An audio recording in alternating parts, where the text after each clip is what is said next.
Take a moment right here, feeling like it's out gear. Driving towards the sun with a rose and a gun. Feel the wind in my hair, going nowhere I swear. Like an outlaw on the run, dangerous but it's so fun.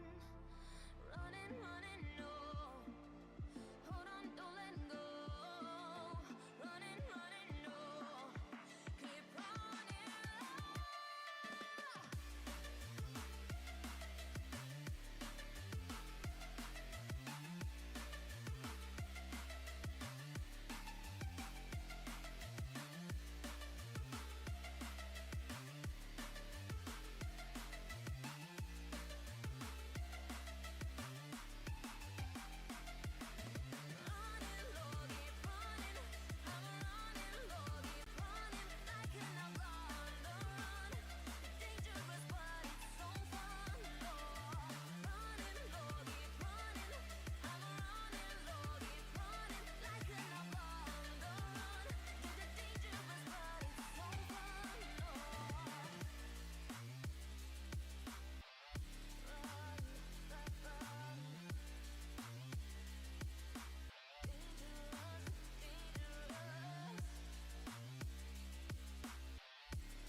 Told my boss that I'm done.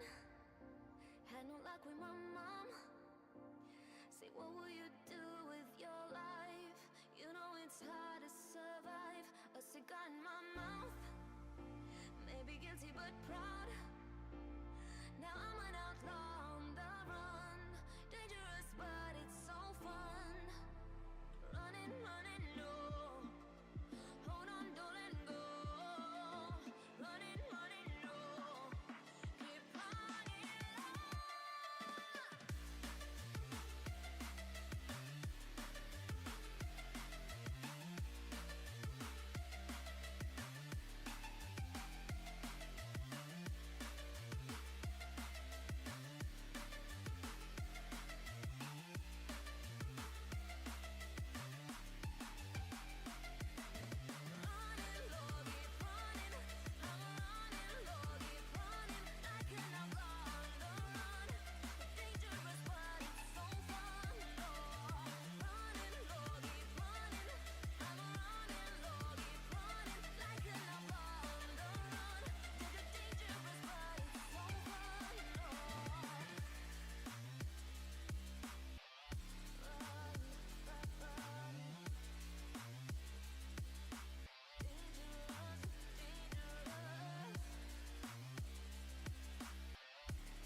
Welcome back, everybody, to the unofficial LPL English broadcast for some more LPL playoff action. My name is Yanni. I am joined here by Cubby, and we get to settle down a little bit after the craziness that was last night's series. But perhaps we will see some craziness here as the third-seeded JDG in the losers bracket takes on the sixth-seeded Team WE. Yeah, of course, when IG plays, things always can get interesting. Yanni definitely saw that last night, but I know coming into the night, Team WE going to have to do something they have not done all split, and that is beat a team above them in the standings. They have not been able to beat a top 5 team, and if they want to keep their playoff hopes alive, they're going to have to change the script on that tonight. It'll be a mountain to climb, but we have seen crazier things happen. You know what else is crazy? Not just our game, but this format. So we'll pull up the format explainer for those who may not have been here throughout the entire split. If you are just joining us, welcome.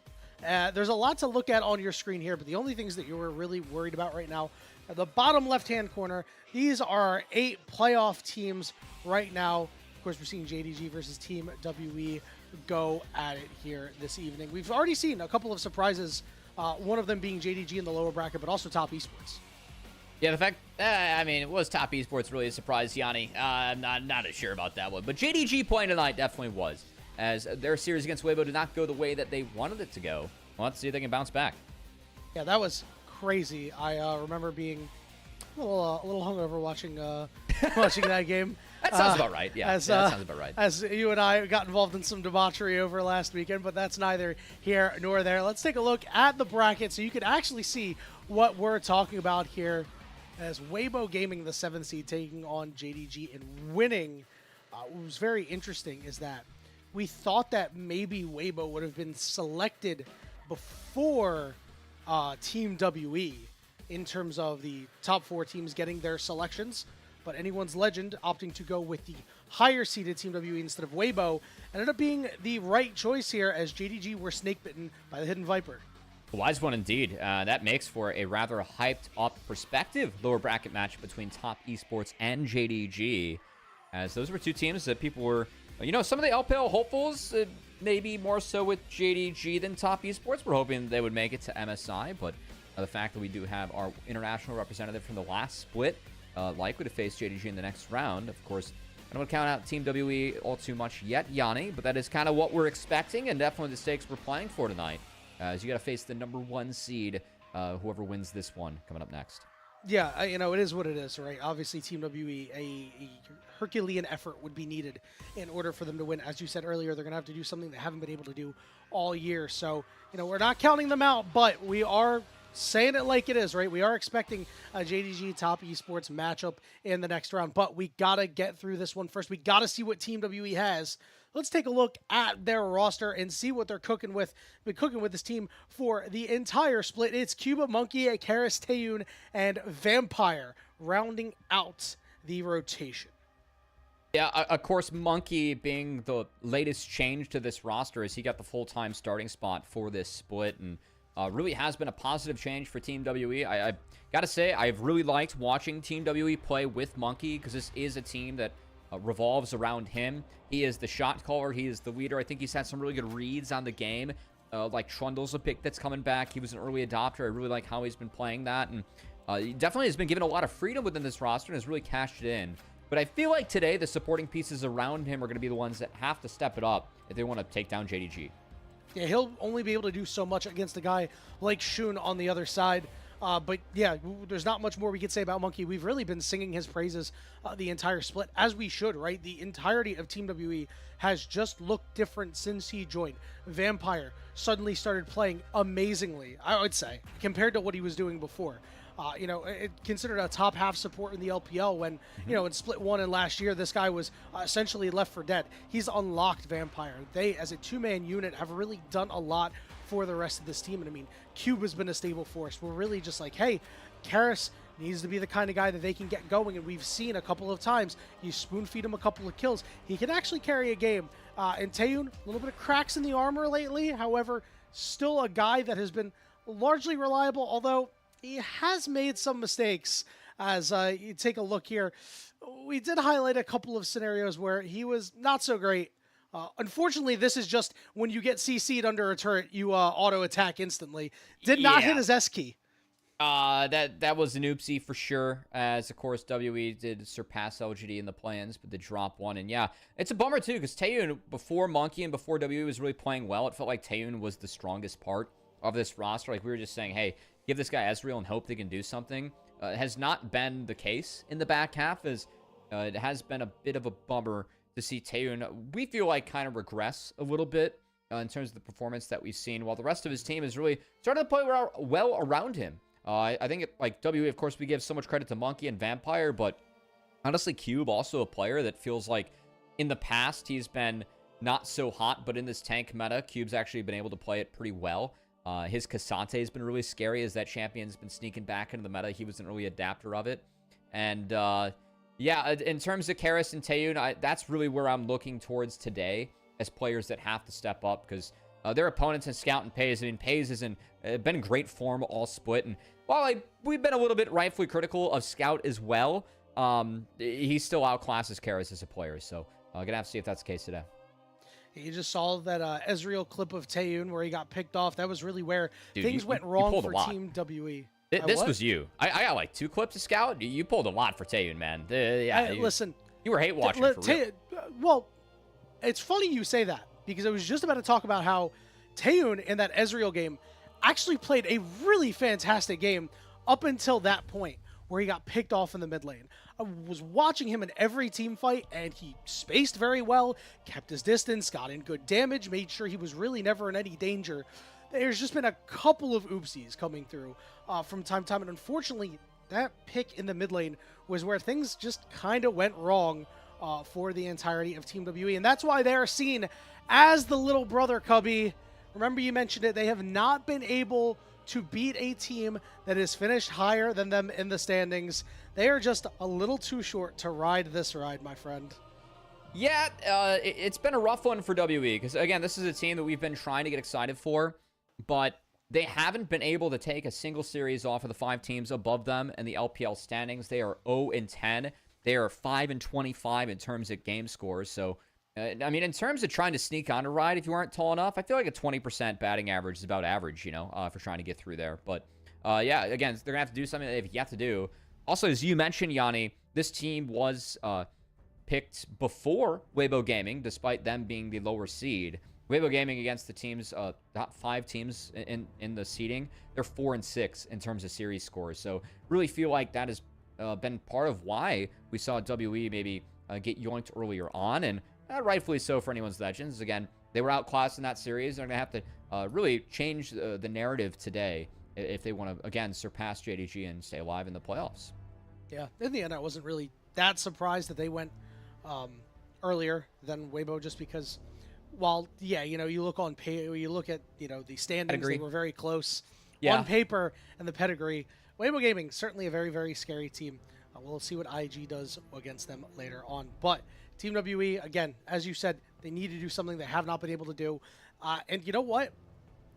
I think they can do it. I think that JDG has been inconsistent enough at times where Team WE, if they're firing on all cylinders and JDG is not playing their best game, it's not like a stereotypical top team versus a bottom team where it's like, hey, top team's not playing that well and bottom team's playing really good, but the top team still wins. I don't know. We could see some craziness here. Am I still staking my claim on JDG? Well, you'll have to find out later on when we get to the predictions. But yeah, let's get to JDG first and foremost, and this real super team of a roster that is honestly already a colossal disappointment going into this playoffs. It is on the precipice of being just another failed super team. It's Alashun, Scout, Pays, and Missing. Again, that really 5-game series they dropped to Weibo, where Erha being subbed back in popped off in that series. Oh my god, his me, guard. Yeah, Missing and Scout were kind of the suspects. And I feel like with JD Gaming, the entire split, we know that they haven't been like the top team, but they were a clear top 4. And the fact that, you know, this was a squad where, you know, we sometimes see mistakes, see them drop series, like, okay, we're JD Gaming, it's okay, right? We're going to figure it out by the time playoffs comes around, but Missing and Scout showed some of those same errors in that series that we saw throughout the regular season, and definitely something that we want to see them eliminate today, as of course a win would book them a date against top esports. And I know that they fell to BLG, but that still is a team that can go to MSI if they resume their form. So JD Gaming going to have to clean things up here if they want to make sure they can advance and hopefully give fans some more hope about their chances against top esports. Yeah, this is your last chance to really dot the I's and cross the T's and clean up your gameplay because, if you win, your next series is going to be against top esports. And again, whether or not you expected them to be down here this early or not, they were still the #1 team ending the spring split. They are still an incredibly difficult team to defeat. And I know you mentioned that, Missing and Scout, the usual suspects. You were cooking Scout on Twitter. So, let's take a look at, what has been a little troubling Scout recently. And I want you to really talk about it, Cubby. I really want you to talk about, what has really been the big issue with Scout? I mean, look, Scout is a world-class player, right? And I think throughout regular season, we did see some issues. I know there was a tweet that I made about their previous series against Weibo, where I felt like Scout played really poorly around turrets, and they got punished. They lost that series in the regular season 2-1. Here, for me, this is just desync and JD Gaming be a little bit awkward, as really, this fight, you're going to see, I mean, first off, it's an overcommit from Awa, and I don't know how JD Gaming can play out of this. But Scout doesn't retreat with his team. He tries to look for another angle in a 5v4. And I just don't know why JD Gaming's reaching here. Scout's trying to make an angle. The rest of the team is kind of separated. This isn't just a Scout thing, but there have been instances where Scout is disjointed and it hurts the team. So, this was a game where JD Gaming had a really winning position coming in. And this series of plays from them was a real baffler. On top of Scout, blowing his flash. It's a huge tool to lose on Annie, really for nothing in the end. Really interesting sequence that we saw. And this is kind of something we're used to seeing from JD Gaming. Again, a team that we kind of had faith would just clean it up as time went on. Again, we saw some of those mistakes in that best of 5 against Weibo, and they were punished. Yeah, bit of a difficult run for JDG. And, it's if you make mistakes versus a team like that, you are going to have a really rough time winning. I mean, watching this entire sequence. We've been comboed, yeah, watching this entire sequence is just really tough to watch. I know that Mel apparently was not supposed to be the pick this game. No, it wasn't. It was supposed to be Galio, but still, we've banana comboed. Yeah, it's tough, right? And we'll see if JDG is able to bounce back from that because I mean that game and the next game, I mean that game 5 they looked pretty awful. But the good news for them is that they have generally played pretty well throughout this entire split because they did have multiple all-pro selections here, not just for us, but for the official LPL broadcast. You can take a look at the Mount Rushmore of success that these guys have really had, right? Yeah, look, this is kind of what Team WE has to overcome today. Again, this is a team where they're 0-10 against the top 5 teams above them in the standings in terms of series score. They're 5-25 in game score. Taeyun versus Pays. Taeyun was an LCK Challengers League player who really couldn't cut it in the LCK. Pays has been elite in both leagues. Scout has hoisted a world championship, right? So, again, Team WE, this has been a team where throughout the regular season, we were excited about these guys because they were greater than the sum of their parts. Playing around Monkey was a really good solution for this team. But now when we get into playoffs and teams have really started to clean things up, we have seen in the past Team WE get outclassed by teams on the Rift. And definitely going to have to switch up the narrative again against JDG today because they have yet to beat any of the top 5 teams above them in the standings. If they want to keep their playoff hopes alive, they have to do that today. And for JDG, they really have to lock back in, to be quite honest with you. It is pretty disappointing with how things went the last time out. But this is a team that, has been pretty interesting, right? They've actually done well to kind of mesh with each other outside of game. They do a lot of things together. I think Shun is a major reason for that. He's kind of been able to pull the team together. Him and Scout. I'm sure we've seen some interesting stuff about Shun, Scout, and Pays on Twitter at times. As one of our more we might eager fire fans. that up later. We'll see if we have time. We got to do some walkouts here first. Yeah, one of our more eager fans will let you know on Twitter. That's for sure. As we see the walkouts here, these walkouts are epic. I love the background that they put up here. Coincides with the new Rift. Monkey's a good-looking dude. I just got to throw that one out there. He's tall and handsome, ready to lead the team, man, as always. Handsome jungler versus cute jungler apparently is the matchup we have. Wow, if we want to get into what Weibo has to say, potentially Yanni, but we'll say this is a home game kind of for JD Gaming as we are in Beijing for the playoffs. Definitely something that cannot be was excited about to play in front of this audience, and it was a bummer for JD He Gaming. looks so confused. Yeah, it was a bummer for JD Gaming. He looks so confused. Wait, why? He walked on the stage. Tayo looked so confused when he walked on the stage. He's like looking around and stuff. Oh my god. Well, he's got to wave. I don't know. You got to wave to the audience. Well, no, he wasn't waving like at first. He just like kind of looked like he wasn't sure he was doing the right thing, which he was. I don't know. I just like glanced at him and I thought he was just making a really funny face. But yeah, I'm super excited to see these teams do battle. I'm really excited to see if Team WE, they have one last gasp in them, right? Because this is an elimination match. This is win or go home. And you know what? When teams have their backs against the wall, sometimes, Cubby, they can surprise you. All right, so we talked about the keys that we really need for Team WE to take a victory. What was that? It's a Kamehameha, brother. All right. Yeah, you know. Let's get after it. She didn't even have to charge up for that. Typically, that takes you like 3 episodes. If you know, you know. Well, just a walkout, I guess, for this one, as locking in for this. But yeah, Jan, as you were kind of highlighting, of course, W going to have to do something they have yet to do. Again, we're going to beat that drum a little bit throughout this one. I really feel like, again, the pieces that need to step up, Monkey, for me, has been a really good player for this team. A lot of the times that they play through Monkey, it's just on Karis and Taeyun, you know, can they pass the carry check later on, going up against the likes of Scout and Pays? We have to see these guys really step up and really fight above their weight class. It feels like, for me, WE, you know, if you look at this team on paper, it was an exciting team because they were playing better than the sum of their parts throughout the season. I mean, at points in the regular season, we thought this could have been a top 4 LPL team, but I really feel like, you know, names on paper, we haven't seen Karis and Taeyun overcome the big carries that do exist on these top 5 LPL teams. So it's been 10 opportunities to do so. We'll see if opportunity number 11 and a best of 5 is what they need. Lucky number 11, baby. That's the one. You know, it's hard not to like Team WE, to be honest. It feels like a team of, like, I hate rejects has a negative connotation to it, but it's a team of players that have really had to kind of go elsewhere from their from where they were originally, right? With Monkey, you know, being on EDG for a little while. Now he's over He wasn't great there. Was a real blow up here. Taeyun and Karis couldn't cut it in LCK, right? They end up here. Exactly. Vampire, even, you know, swapping off teams. He's still younger. You know, honestly, everybody, but everybody said he was unplayable, you know, at the tail end of last year. And obviously, you know, time for redemption for him, you know, because he is still so young. He's, what, 19 years old? And I mean, a dude has been playing really, really well. But then, like, Cube, too. We don't really talk about him too much.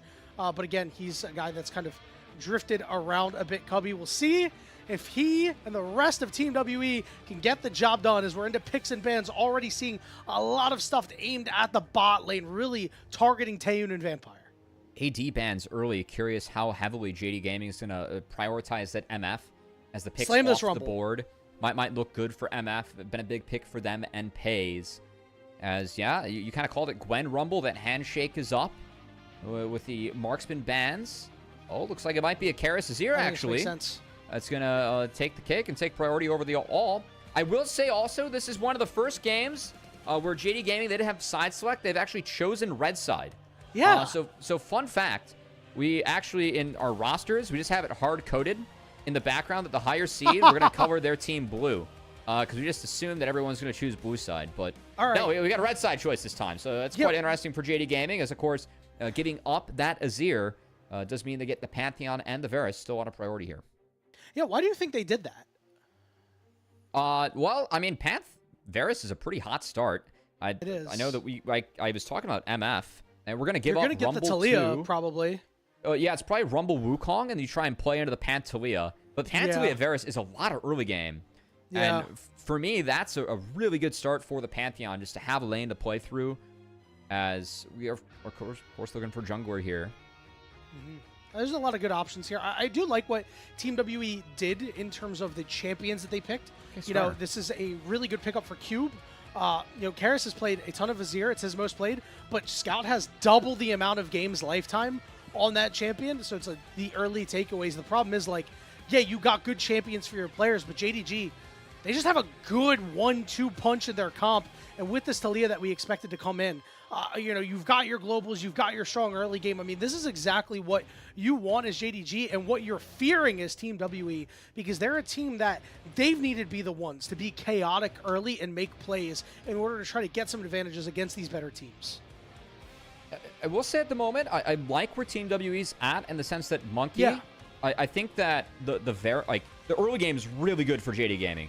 I prefer their draft right now. I do like that Skarner pick, though, because it feels like with the Poke Varus and a Talia, dealing with tanks is going to be the strength of Team WE. So, or I should say JDG. Curious if they're going to be able to fix that with their top lane pick. And I expect bans to go down towards Awa and his pool to help protect that Rumble. I would actually kind of like a Chase ban, potentially, as we see that Gwen taken off the board. And that is something that can be a tank buster. Yeah, take that one off the table, and you know, if JDG want to play a super tank up top, then that's totally fine. Cube will really have a good time. But yeah, I like your point. JDG just seemed to have a better, you know, first three than Team WE, even though Team WE's team is not bad. Like, this is objectively a pretty good draft, not only for them, but composition-wise. We will have to see what else they're going to pull out, because Taeyun looks like he will be the only source of big physical damage coming through, and already we're seeing he's throwing 480 carry bans in this game. Obviously, the last two are expected since 80 carry is still available for Team WE, but even with the first two, I mean, they are really putting a lot of pressure on this rock for Team WE that has shown some erosion, some signs of cracking. Actually, I really don't like the Kaisa ban because of what you were saying. It feels like there's too much magic damage already between the Azir and the Rumble, and it's really hard to play Kaisa into Talia, Panth, Varus already, so kind of surprised we saw it taken off the board. York banned. We'll say that I think we might see Awa pick here, unless they just want to lock in something like an Alistar, but of course that can be countered in. Yeah, okay, it's going to be an Ornn. We'll say we could have a backdoor on hit Varus. I do like the Ornn. We can still make plays into the Rumble and really sync up with the Pantalia. The reach that we have for JDG is extreme. It'll be really tough for WE to deal with.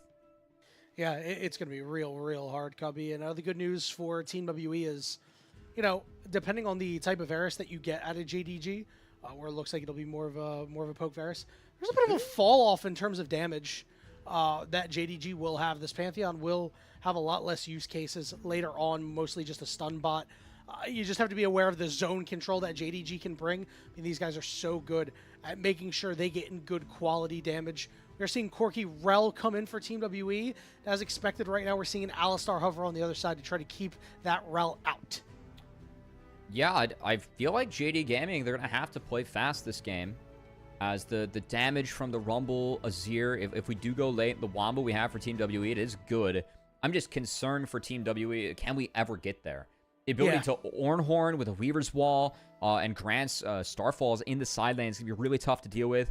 If it does end up being a poke Varus, which I still think it should be this game, even though he could go on hit, like has the setup, I just think you go poke and just try and keep him out of the fight. The range, the reach that you have as JD Gaming should be able to eclipse what Team WE has. So my eye is really going to be on Monkey and Vampire. Can they take good engages together? They need to do that if they want to actually break through all the range and control that JD Gaming is going to have and really make sure that these Wombos hit. If not, the range and poke's going to really take away those health bars and make life hard for Team WE.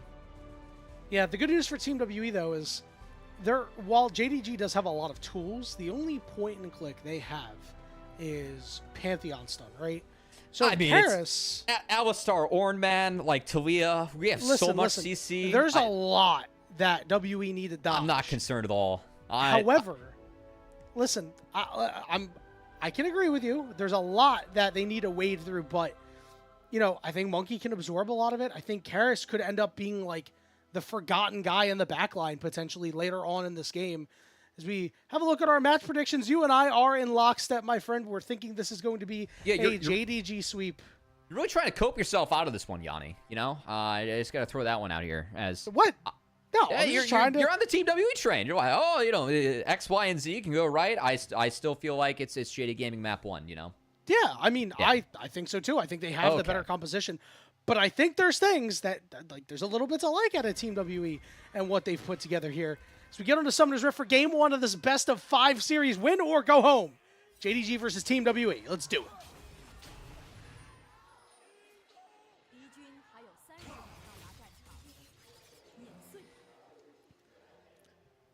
I am not coping. I think there's a little bit of cope. Now, if I want to cope, I do think that this comp for JD Gaming, I know that the graph is saying one thing. I actually think if this one goes late, the Rumble kind of slingshots back in the game. Yeah. I think damage falls off severely for JD Gaming. So I feel like any hope for Team WE, if they can slow down JDG, that's their hope for playing out this game. And that's something we're going to have to look out for, because that was one of our criticisms of JDG coming into the series, and some of the errors they made against Weibo. Those games, I mean, both games were going for the early game. Arm race, we didn't always see cleanliness out of JD Gaming, especially out of Scout and Missing. So really going to have to hope if they can step up and be clean in this game. I really favor their draft. I think this game's going to be really tough for Team W to win, as JD Gaming are likely just going to have a full court press. And you can already see Shun taking advantage of that. The late invade is not scouted here. And curious to see how Monkey responds. Is he going to be able to even read this, as it's a really good start for JDG? Yeah, we'll see. If they get him behind and you get Shun accelerated just a little bit, able to get whatever advantage you can in this early game, it'll be big. The big hallmark of teams playing against Pantheon is that you need to make sure that this Pantheon cannot do anything early, cannot take away resources, cannot make plays. That's something that Shun has been so good at all split. And this is a great read by Monkey. I think he understands that his bot side camps are under siege, so it's going to be a split map scenario, which, honestly, with how aggressively Team W is playing this bot lane, I'm a little bit concerned about, because we're going to see a level 3 Pantheon play. JDG should be able to get 2 off these few creeps rather quickly, and they have this lane really far up. Here comes Missing, and here comes Shun. Oh, yeah, this will be a big problem. Taeyun and Vampire are not aware that this play is going on. Missing with a big flash. The double knockup is there. Shun is on his way. Ignites are down. They're turning on to Missing. The stun, the cleanse, and first blood goes with the Corki, but it's immediately traded back. Shun gets one for his son. I mean, that's fine. I still really favor where JDG is at. The fact that Taeyun was able to trade something out is nice, but look at the Summoner Spell situation now. No sums on the Corki going up against Alistar Varus, especially this Poke Varus with a couple levels, can be deadly. The kill did not go over to Pays, so that is a small consolation prize. Again, getting one back's okay, but I'm almost frustrated that W didn't read that. Okay. Scout getting knocked up here. There's just not a lot of damage coming out. He's just, getting in there saying, hey, I'm still here. But, I agree with you, Cubby. And I think there's a big dichotomy that you could already see between some of these players. This bot lane play happened. Vampire and Taeyun were unaware. Up top, when Monkey was near the top side, Allah realized, hey, this wave is not on my side. I will let it bounce back to me, and I will back off and not put himself in any danger. Yeah, I mean, speaking of that top side, too, we don't see a CS advantage for Rumble, who did have Skarner on that side of the map, so I think that's a good highlight. Now, of course, those bot sums are down. We see Shun Round trying 2, to charge baby. up an empowered ability. Let's see what we got. Missing, kind of looking around. Nice knock up there coming through. Turrets out onto Missing. Good damage onto Taeyun. He is not able to trade it back, and the bot lane jungle is dominating down here. Monkey coming in. They're trying to get onto Missing, and they manage to. Now it's a 2v2 with Shun on low health bars and Pays with no mana. But Vampire's got nothing left in the tank, too. And they got plenty of auto attacks to spare on the side of JDG as they claim the feat of warfare. And now Monkey's going to drive him right into the turret. It will be a 2-for-2 in the end, but 2 kills on Shun are better than 2 on Monkey at this current stage. Yeah, I mean, that's a nice turnaround from Monkey. I still love the game plan so far by JD Gaming. I don't think it's quite clean enough. I will say that WE, again, we said, hey, they can keep gold close to even. It's decent for them. But once Pays gets this base off, the item advantage for the Poke Varus is going to make this really difficult for Team WE. And again, I'm just really concerned about the full court press that we're going to start to see. And when you get the Talia, the Pantheon, to throw out these semi-globals too, I just don't really see the solution for WE. Of course, the only lane that really has push or has a say is Cube, but for me, Cube, given that Shun's been on the bot side of the map this entire time, the fact that CS is even up there means that he's behind where this game should be. So do want to give some props to Allah, who's been doing a nice job. I know he's low right now, but still has the TP.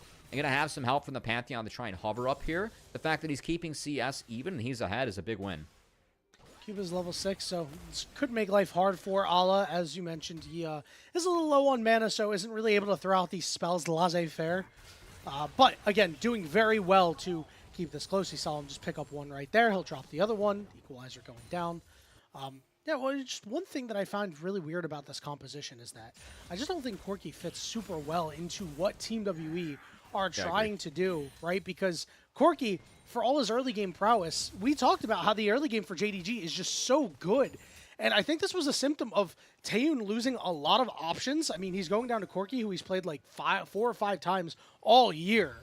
So you start to run really thin in your pockets. So I'm not a fan of bot Corki. I think that he kind of struggles on range. I know that he has the rockets for those auto attacks. I will say, this is not the worst game for it. You can dodge out on the Pantalea combos with your Valkyrie, be a little bit proactive with that. And if you're able to get out of some Varus combos too, it's kind of a low damage team.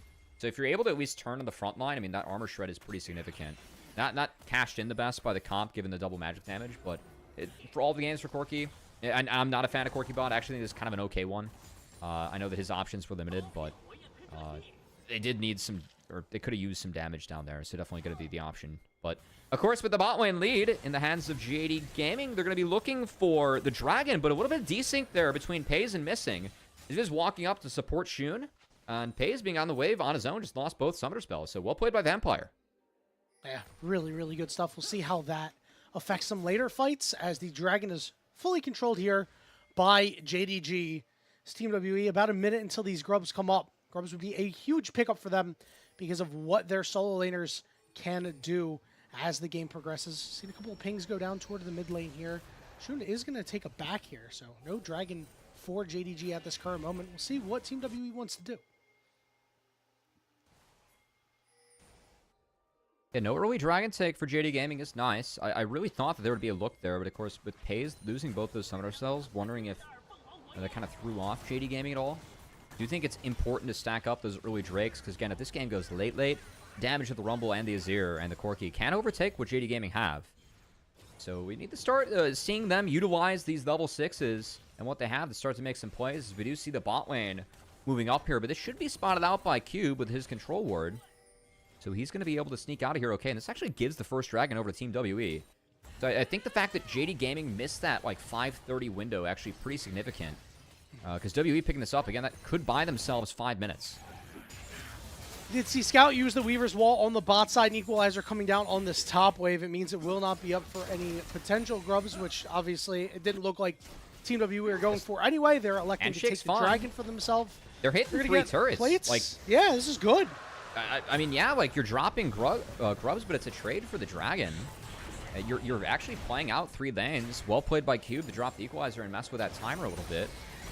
There's now Allah. He should be able to get back in lane, but they're going to take a little bit of his health away on the way there. And yeah, I mean, WE's off to a decent start here. Yeah, I like that. You know, sometimes the opposite team decides, hey, we want to take out these Grubs because we know it'll be good for you. And we'll go and we'll trade everything we got. And here we go. They're going to go all the way in on Allah.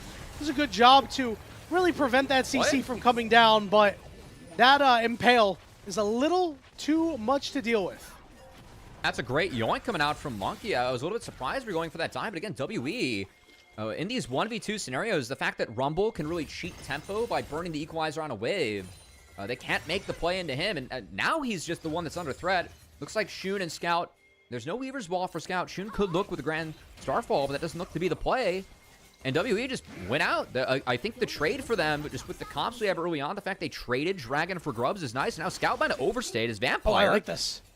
All right, see what Scout can do. He manages to sidestep here, but he does get hit by the Sand Soldiers. And now Monkey is ready to chase him down. Good flash, too, to avoid the seismic shove. And Monkey picks up his 4th kill of the game. And I gotta say, Scout, he's there trying to hit the tower. Look at his bot lane. They were on reset. Awa was also coming off of a reset. So for me, Scout hitting the turret there, a little bit disrespectful. That helps get that early Nashor's Tooth in the hands of Karis. And I'm actually under, like, having some concerns here for JD Gaming. Because again, do you believe? We run out of damage as JD Gaming, and the fact that there's a 1K gold lead for Team WE at this point of the draft, I think that's way overachieving expectations where I had them so far. So this is a really good start. At the moment, yeah. I mean, we're gonna have to see. Again, we're gonna have to see if Karis and Taeyun can really carry through. Again, the damage as time goes on. You have this Corki in a DPS fight. It's gonna do more than the Varus. Azir in a DPS fight gonna do potentially more than the Talia. It's just, can these guys carry it through? Really feels like, again, part of the reason why Team WE hasn't been able to take down a team above them in the seeding for playoffs is that they do get outclassed at the end of the day. So we're going to have to see if Karis and Taeyun can raise their class to at least take a game and take the series this time around.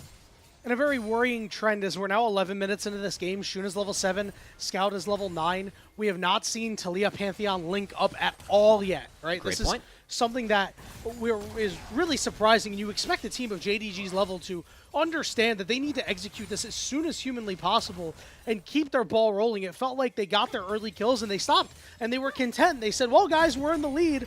Surely this means we win the game. No. Team WE fighting tooth and nail. The Monkey trying to be the big tank to soak up a lot of early damage. And him and Taeyun get Team WE over that line to get Karis, to get Cube really moving and shaking later on. I mean, that's another thing, too. Like, Monkey getting big early did kind of tease with the Talia and the poke there is the ability to tank bust. We're looking for that maybe out of the top lane. Ornn is just another tank. He's not a tank buster, so I know obviously you'd like to have those kills on a carry, but Monkey being ahead, if he can start stacking up some Heartsteel stacks, really force the issue with him being stronger early on. Opportunity for the ringleader of Team WE and their strongest player to really make a big impact in this game. Okay, all right, we go. We're already seeing Shun make a play here. He does manage to get on top of Cube. Cube knocked up as well. He does have a 2-level advantage, but he is in full retreat mode as Allah's looking to chase him down too. Monkey is on the way. He's looking to drive his way in to save his top laner, trying to get close to Shun. He forces Shun's flash, and they manage to kill Cube, but the teleport is here. Karis has joined the party, and he's looking to shuffle Shun in, and he does. Shun falling very low. Monkey picks up number 5. Allah will be able to dash out of there. It is a 1-for-1 in the end. That's a great dash by Karis. It's kind of like one of those tennis shots where he went around the net, right? He went off map to actually get around and find the double scoop there. Positive TP, gonna get more plates going over to Team WE. Scout's gonna answer in the bot lane, so gonna see maybe a turret trade here. JDG does have the 3 grubs secured, but Karis is ahead so far and does have a Nash's Tooth on Azir. This might be close. I think the TP coming in from Allah is gonna make sure the race does go over to the JDG though. It looks like a back is going to come out from Scout here. Oh, so wow. He's not going to look for anything more. Yeah, they didn't send anybody down. They had Pays and Missing down there, and they elected to send them back to the mid lane. Will say, could be resets for the Dragon. Karis is stuck top right now. If JD Gaming are to reset, get back out on the map, and focus on this Dragon, could be part of the decision tree in their thoughts. Again, there was a redeploy coming out from Team WE, but do think that there are a lot of tools were up by Pays and Scout that keep on playing on that bot wave. Instead, we have a reset, a match of tempo, and JD Gaming are going to be first and have a little bit more power on this bot side with Karis being stuck top, but Missing is too far up, and he's going to be taken down. Burns his ultimate. He's getting pulled in by the Magnet Storm. Taeyun trying to get onto Pays. Here comes Scout off the Weaver's Wall. Good flash from Vampire. The Equalizer goes down as the cow is on the grill right now. Vampire taken very low as Monkey continues to chase down Scout on the other side. He will get his Heartsteel proc. Seismic shove onto Cube as Cube is now slowed up and in trouble, and he's overheated and cannot get out. And Pays will pick up the kill there. Cubby, I don't know why Team WE is fighting, man. They can just let this Dragon go. It's okay. They're overcommitting. They can. They got a great chunk on the Missing. I do like how JD Gaming played out the back half. Again, they have range advantage, terrain advantage with the Ornn Talia. Did manage to kind of bait WE and Cube. Burn that Equalizer. Did get the flash out of Missing, but on enough. Missing ended up being good bait there. I thought he was going to go down, but that flash out was able to kind of sneak his way on out of there. And WE, they were missing a couple tools. Of course, Karis wasn't there. Monkey didn't have that Impale up yet. And Vampire kind of burned a lot on Missing. So in the end, it just ends up being that kill going over. Still focusing on the first brick, though, Yanni, because, of course, if JD Gaming picked that up, would be feats secured for them. So curious if Scout's going to be able to make quick work out of that top turret. Of course, does have 3 grubs and some free time, as JD Gaming's done a nice job of recovering and pulling out 3 lanes here. All right, Karis is trying to do what he can to hit this turret. Turret called the Forge God is coming through. Now, oh, no. Karis with a nice flash there. As this turret, though, it's still standing there on top of Karis. He knocks both of them away. They will be able to secure that turret. Now Vampire going in, looking for a little bit more here. Karis is a little low. Monkey looking to drive all the way through. Flashes forward, lands the Impale down onto this Pantheon, who's taken really low. And Karis will be able to find the kill. And now they're looking for Allah next. He's going to Searing Charge out of there. But Monkey's still on top of him, forcing the flash out. As Team WE are playing 1,000,000 miles a minute right now. That's a great play from WE. They get the first brick. They prevent the feats going over. They even pick up the second Dragon for themselves. Meanwhile, as, of course, Scout with 3 grubs, Cube was able to buy enough time, didn't even pop the Equalizer, where they were able to win out of the war, and it was looking a little bit dicey there for Karis, but again, JD Gaming, they don't really have a lot of damage in their comp, so he was able to survive in that 2v2, and make sure that he was able to dish things back in the back half. as WE continue to play this one out pretty well. Mind you, Team WE ended up taking a dragon in all that. So they are up 2 dragons to nothing. Let's take a look at this replay. Nice flash from Karis there. They just don't have the damage to take him down. Yeah, that Emperor's Divide too, buying space against Shun. Of course, Pantheon, if he's in range and doing damage, can win out that front line. He can pump out a lot of damage, but if not, he's a pretty one-dimensional champion. And that was really good spacing by Karis here in the back half, even getting Awa's flash too. This was really well played, well managed. I thought a lot was given up to get this first pick of Zero, but this has been a big pick for Karis and Team WE, and he's showing why. Rift Herald going the way of Team WE, and right now they are in the driver's seat, up 1,000 gold. This JDG squad that we expected to be ahead at this point in the game is not. They are down 1,000 gold. They've been outplayed on the map, Cubby, especially with this double globals that have come through for JDG, or lack thereof, to be quite honest with you. I mean, Jun has yet to make a positive play out of a Pantheon ultimate. Yeah, even that top one, I mean, it was a trade, right? But it was a nice TP by Karis to turn that one around. I'm just concerned again for JDG because I didn't really, I get the Ornn into Rumble. I just feel like they really needed damage and needed the Tank Buster. I was really surprised it wasn't Jace. But they can play side lanes with really no recompense. Karis going to go down here. Yeah, that is a huge worry. Who's going to get the kill? They will give it over to Scout, unsurprisingly. Well played from JDG. Scout opting for the Leandri's second, it looks like. We have seen some Rywise second on Talia. Of course, Leandri's did lose 10 AP a couple patches ago, so that's been something I've been keeping my eye on. But that's a nice play, and that's really the first time, again, to Yanni, that we've seen them pull off a play with the Talia Weaver's Wall and syncing up there. Shun still has that Grand Starfall if he wants it. So Monkey was trying to get out, but he might be stuck now. Ult coming in. He is really tanky, but see what happens. The Equalizer going down. It's going to do some solid damage here, but Monkey is way too deep and gets shut down by Shun. While the Forge God knocks up Cube. Shun trying to get a little bit closer, but again, missing. Manages to survive on very little HP. That was a great Equalizer coming out from Cube. Just wasn't able to buy enough space away, as Monkey is somewhat was trying to ride the Rift Herald out. A little bit of overcommit there from him. That's a big shutdown. 2 big shutdowns now that have been giving over to JDG. So the gold lead's back in their favor, but again, given where I think this game needs to be for them and their draft, I don't think this is enough. And that's really where my concern is. So, I do feel like JD Gaming, the fact that they don't have map control right now is the most significant thing. Because when they are able to get set up, we have seen some of the range and terrain control actually come up and be quite big. Take a look at this replay as Monkey got kicked right out of there. Shun was able to get in there and really create a lot of space. Vampire based, so there was a little bit of desync there from Team WE. So I do think that if Vampire's here, actually, like with the Equalizer, I mean, maybe it's a play. But again, WE was split overall, so Monkey and Vampire will split up with the look there, and we'll have to see if they can recover. As of course, Dragon and Otacon both spawning here on the bot side of the map in about 30 seconds. So inventories at the moment. Scout with that shutdown was able to get his second item, and same with Pays. So really important that JD Gaming were able to pick up a couple of those big kills. This has been one of the biggest issues that Team WE has had to deal with. Their mid games have not been really clean.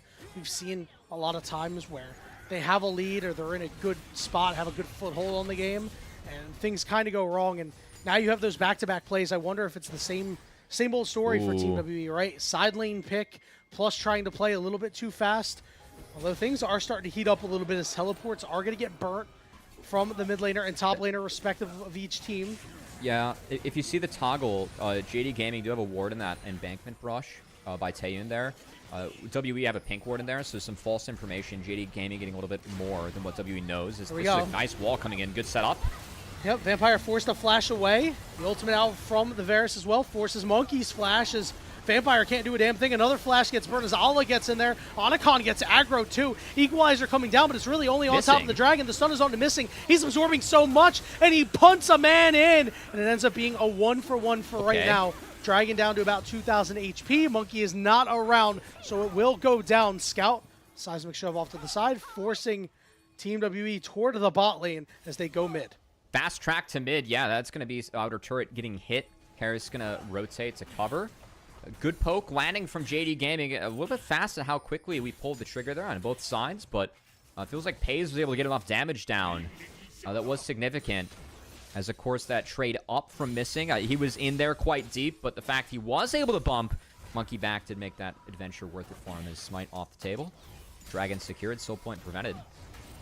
And yeah, not a whole lot to this fight afterwards. I'm a little bit surprised at how hard we went with Vampire. Is that miss? And it did force the flash out of Vampire. Yeah, I mean, he was out. He couldn't do anything in this fight. Yeah, no, he can do anything. And you can see some of the range. Again, Ala being able to tank things up here. But they could only hit him. Talia Vera is still able to interact with that front to back, just given the range advantage. It's quite nice for WE. There's a big flash by missing 2 to disrupt Karis in that fight. Now the Otacon has been started. Vampire trying to find a way in. Karis and Taeyun on the other side without their tanks right now. Karis takes solid amount of damage, but will be A-okay. As the Otacon is still quite angry, and multiple members of these squads will head back to his roost. A lot of flashes are missing for WE, whereas pretty much every flash up for JD Gaming outside of the Alistar, who does have the knockoff flash. So I think a fight here is actually quite scary for WE. Part of why we're seeing JD Gaming force so hard is Weaver's Wall. Circles coming down. Weaver's Wall coming through, but Team WE, they all get on the other side, except for Monkey, who gets pulled back in and knocked up. He's trying to kite back, but he gets stunned, and he's stunned, locked, and goes down. Shun doing well to prevent a lot of damage, but he will finally fall as Taeyun has a lot of HP, and he's starting to frontline. He wants a piece of Pays, but he won't get it. Honestly, that 1-for-1 there, I think, okay for WE. You can see the Rampart's Divide is still up for Karis. They saw someone base, and we are kind of just posturing in a little bit of 5v5 here, Yanni. I think, again, the fact that WE get out in a 1-for-1 and reset the objective, a big win for them, because look at the flash economy. You had Shun and Ala both burn their flashes, whereas pretty much no flashes were available for WE. So the fact they make that a 1-for-1, able to get out, and the circles that did come down, I think the fact that bot outer turret was up, really important for WE there. Could have had a Azir turret too, but JDG were only able to push so far. And by going into the Rumble, into the Azir, we are starting to see the damage be significant that these two are able to pump out. I just think it's the start of fights. I guess we're kind of seeing this game evolve. The Alistar Ornn are so tanky to the point that we do need to see WE kind of be able to survive that early onslaught. And that's where my concern lies, because I think that JD Gaming's ability to set up still can be quite big. Kaza's both sums up. That was optimistic. They tried. They tried. Yeah.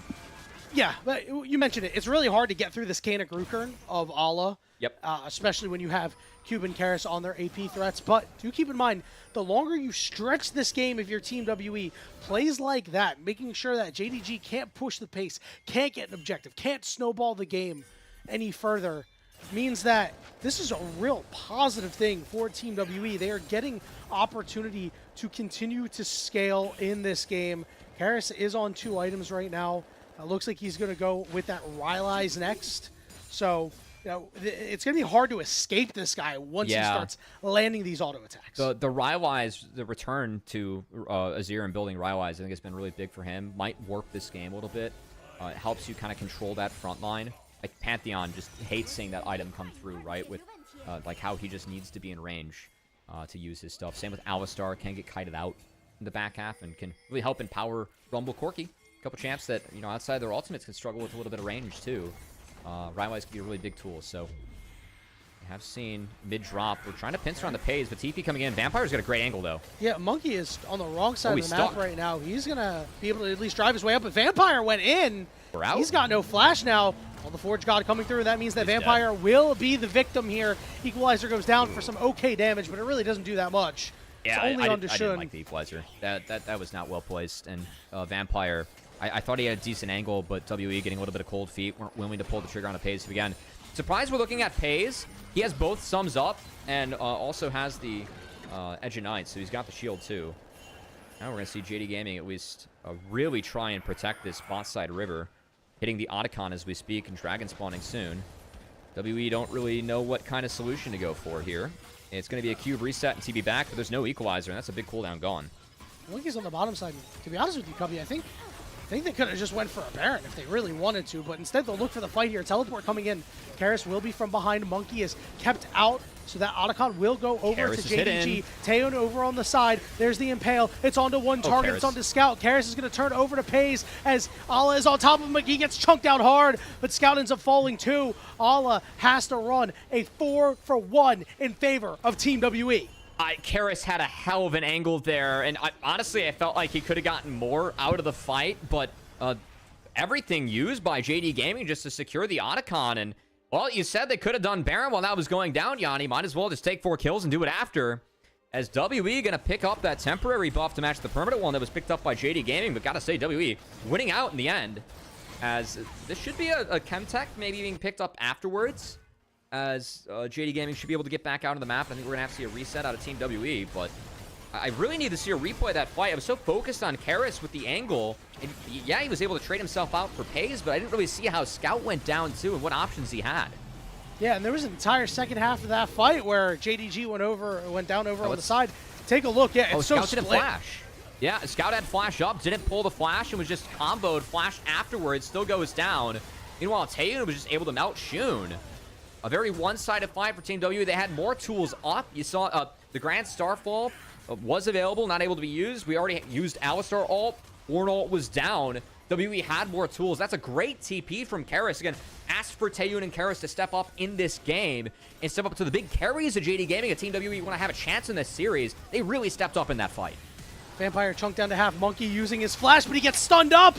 He does manage to impale too, but they're not on the barbecue. Missing, gets taken down. Here comes Cole, the Forge God, rifling through, lands on the Vampire. Pays is low when he finally falls. Is on the backside. Karis doing so much work. Allah getting low. He's got to run. Scout falls. Allah falls. Shun is running scared. Team WE are taking down JDG. Do you believe, Cubby? I mean, I don't know how JD... that's not going to be game, but I don't know how JD Gaming come back from this. As Karis, that Rylai's Crystal Scepter, it's in his inventory. It's starting to warp how these fights look and feel. That damage, too, from the Rumble, we kind of teased that Team WE's damage kind of kicks back in the late game. That Rumble was melting people. As the inhibitor's going to fall, we're going to have to see what else WE want. We do have a Grand Starfall going out of the Rumble. Cube's going to be forced to flash. He's stuck. That's a mistake. Yeah. They may not get Dragon from this. Oh, no. It's a little hold on, rough. hold on. Wait a minute. We're going to try to turn it around. Taeyeon. We're going in on Shun. No, they saved their boy. The anchor of the team is well protected by Taeyeon and Karis, the carries from Korea. Not enough damage on this JD Gaming comp, Yanni. They didn't play well enough early on, and now that scaling's kicking in and things are scary. And for Team WE, asked for the carries to step up. Taeyeon and Karis stepping up big. It was Monkey in the early game. These guys later on. And JD Gaming about to, off of a red side selection when they had side select, going into this game, going into this series. Gonna choose red side, not blue, what every other LPL team's gonna be doing. They gave away a 0 for what we felt like was a decent draft they got in return, but it's not going to be enough in this game one, Yanni. There's no damage left in this game, in this comp, for JD Gaming, as I'm also seeing Scout. The ornaments are starting to come in, and I don't love the items that were evolving here. Cubby, JDG got in the kitchen. I don't know what the hell they were doing, but it smells burnt. The fire alarms have to be going off for them right now. And as you said, it's going to be incredibly difficult for them to get back into this game. This Baron is going to expire, but it was a 5.5 thousand gold Baron power play, just thrusting Team WE fully into the lead as we crested the 30-minute mark. 4 minutes until this Chemtech Soul potentially for Team WE. Between now and then, they just need to not make a critical mistake. Just crazy to see, again, Karis and Taeyeon, two players that really couldn't cut it in the LCK. We're back and forth between, challengers and this going up against Scout and Pays, both who have international titles in their hands. Now performing in the first one, but missing. He's got the God flank. WE's here. He's got his flash up too. Call the Forge God coming through. Karis goes golden, but they got to bail their boy out. He's got to find a way out of there, but he's so tanky it doesn't matter. Vampire getting in there. So is Monkey, and they're wiping JDG off the map. Team WE are going through a growth spurt right now, and the Shuriman Emperor is dominating. You cannot escape his clutches. Oh, man, the Impale on top of the Equalizer, that's like, throwing the spatula and making sure that those patties are getting milked. as JD Gaming, they might be beefy, but they're going to be burnt. That's a well-done, crispy burger that WE was able to cook up. So they're going to take game one. Team WE, we had doubts that they'd be able to survive the early game, and they managed to do so. Monkey's doing donuts right in front of the fountain as they take a 1-0 series lead. Man, I mean, the God flank from missing, that's all they had to try and do to try and hero it up. But God, I am so surprised about that from WE. And again, for me, this kind of raises more concern for JD Gaming. Like that comp, I don't mind their draft. I think it's playable, but you have to play early. You have to make early plays. We didn't see them get enough. We saw Monkey be able to turn things around. We saw Shun miss that early Dragon Timer. I think that really hurt and set JD Gaming behind. When Pays lost both his summoner spells, when they were split going to the Dragon, like these are some of the moments that we've seen from JD Gaming where they haven't really been able to reach the expectations that people have had for them. Sometimes these small things about just not being together, these were mistakes that I feel like a lot of people gave them grace for with how hectic the regular season was. But to still see it in playoffs and to see WE again, they coming into this series were 5-25 in the regular season, or at least just the split two, like the best of three double round robin. 5-25 going up against the top 5 teams. 5-28 if you include that 0-3 loss to anyone's legend. They notched a win here against JD Gaming and looked good throughout. 6-28, baby. Let's go. No, seriously. They had a bit of a trouble moment. I still disagree with that fight that they had around the Dragon. I think it would have been okay to kind of give that up and just allow yourself to scale up a little bit more. But guess what? JDG really couldn't punish that. What, they got 1 kill and got the objective? And it's like, all right, or not. No, I think they got the objective at least. Yes, they did, because Team WE had the 2 Dragons. So yeah, they got the 1 kill, but like, that was it. Like, it's like, okay, we kind of got off scot-free there.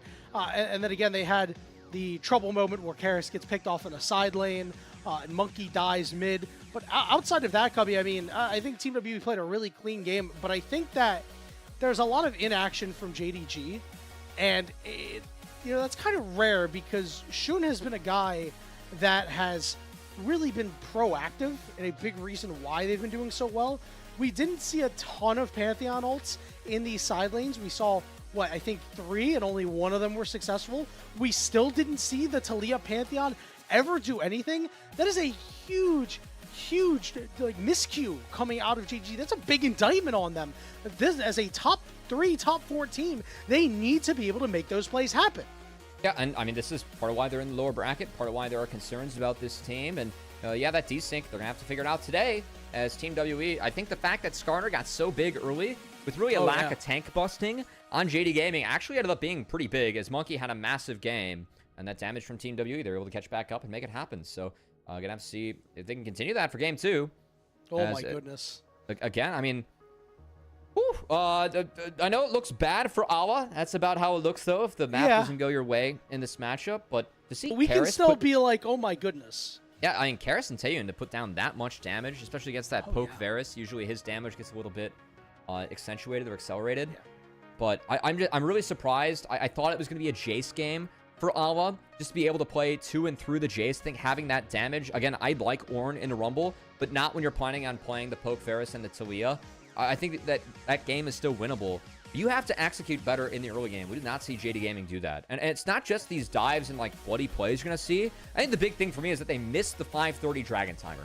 If you're going to play early game comps like that, it's so essential you're going to pick up these early Dragons and make sure that you're staying on time, staying on schedule. The fact that Team WE got the first 2 Drakes in this game, that's my biggest concern moving forward for JD Gaming. Yeah, maybe, there's a world where it could have been a choice because of how well a team like Team WE could use Grubs, but even then, now you're not playing for your win conditions. You were playing against the opponent's win conditions, which sometimes can work, but it did not work here. And now, Cubby, it's time to talk MVP. I mean, I thought Karras played a really, really good game. Taeyun's not going to get it, but I want to give him a shout because this is a difficult game for a Corgi to play, and I think he navigated it really well. It's Monkey. Yeah, I think that Monkey getting MVP. So big early, it's just... We saw a couple of solid impales, especially in that last fight. I don't know. I'd give it to Karras, though. I think Karras was clutch. This TP in this play was huge, but this turned what was already a good look into a super winning play for WE. I will say, like, on the flip, watching this, I thought the Karras could have proactively flashed to get Pays, but Yeah. I think the way that he played it, I know he went down, was actually okay. He was trying to get Scout, too, and actually got both flashes out of the carries. Ended up being worth with how they traded them out in the end. And yeah, as this goes through, as you can see, JD Gaming, they ran out of damage. And for me, that was the story of this game. So, you have to see if the next draft's better for this team, because I do think that, like, we've been critical of some of the play we've seen from JD Gaming. I think this draft's winnable. But again, I think that, like, the Jace versus the Orange, Jace would have really been able to hedge our bets moving forward for how we can actually play this one out. And it was not the case. God, that looks such like such a goofy interaction. I mean, you look know? at this. Just Just dragging back goes onto the right red through carpet, him, but- baby. Yeah, exactly. That's a nice It was- barbecue. Yeah, it was nice. Shout out Cube for that one in a game where, he didn't have really the cleanest equalizers. Had a couple of good ones. That Teacher was Ma. certainly one of them.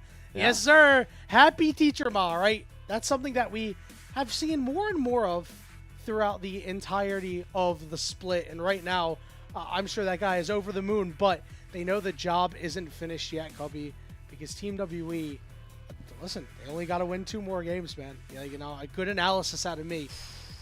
I told you, maybe it could happen. Maybe Team WE could dig deep. They're not all firing on all cylinders, but they're looking pretty solid. Everybody is looking good. Yeah, that was a good game. I think that when you take such an early game focused composition, the lens almost has to be more on JD Gaming and their ability to execute, because the threshold of execution really is on them to win that. We didn't see them play well enough early on to make that happen. But the way that Monkey was able to turn things around, really big positive. Skarner has been his most played for the year. We'll say that with him and Pantheon being off the table, Pantheon's also been a huge champ for Team WE and Monkeys, so that is a small win looking at Fearless moving forward. The fact that Pantheon's not available for Team WE, but really positive game 1 from Team WE, and gonna have to see if it is indeed a Monkey or a Karras MVP. It looks like it was Karras taking the Pog over Scout. My goat. You know what? I think that Monkey definitely deserved a good shout. I'm with you there on the shout. I think it was Monkey. Nah, well, you know what? Guess what? TP You're was wrong, banging. Cubby. Yeah, You're TP was wrong. banging.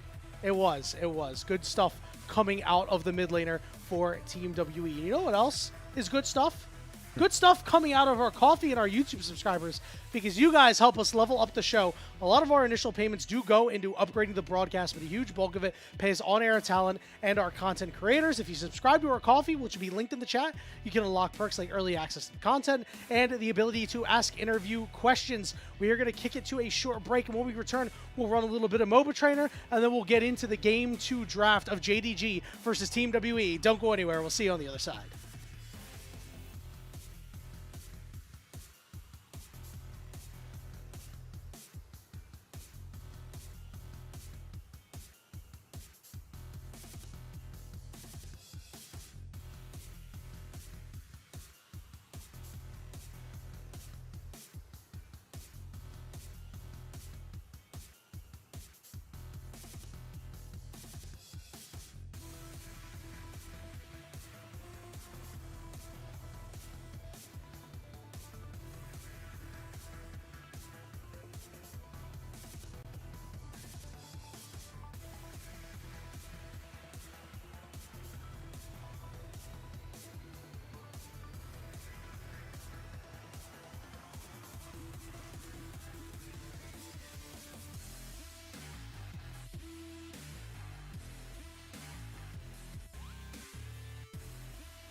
Welcome back, everybody, to the unofficial LPL English broadcast. Team WE trying to do what they've been unable to do all split, and that is beat a top 5 team.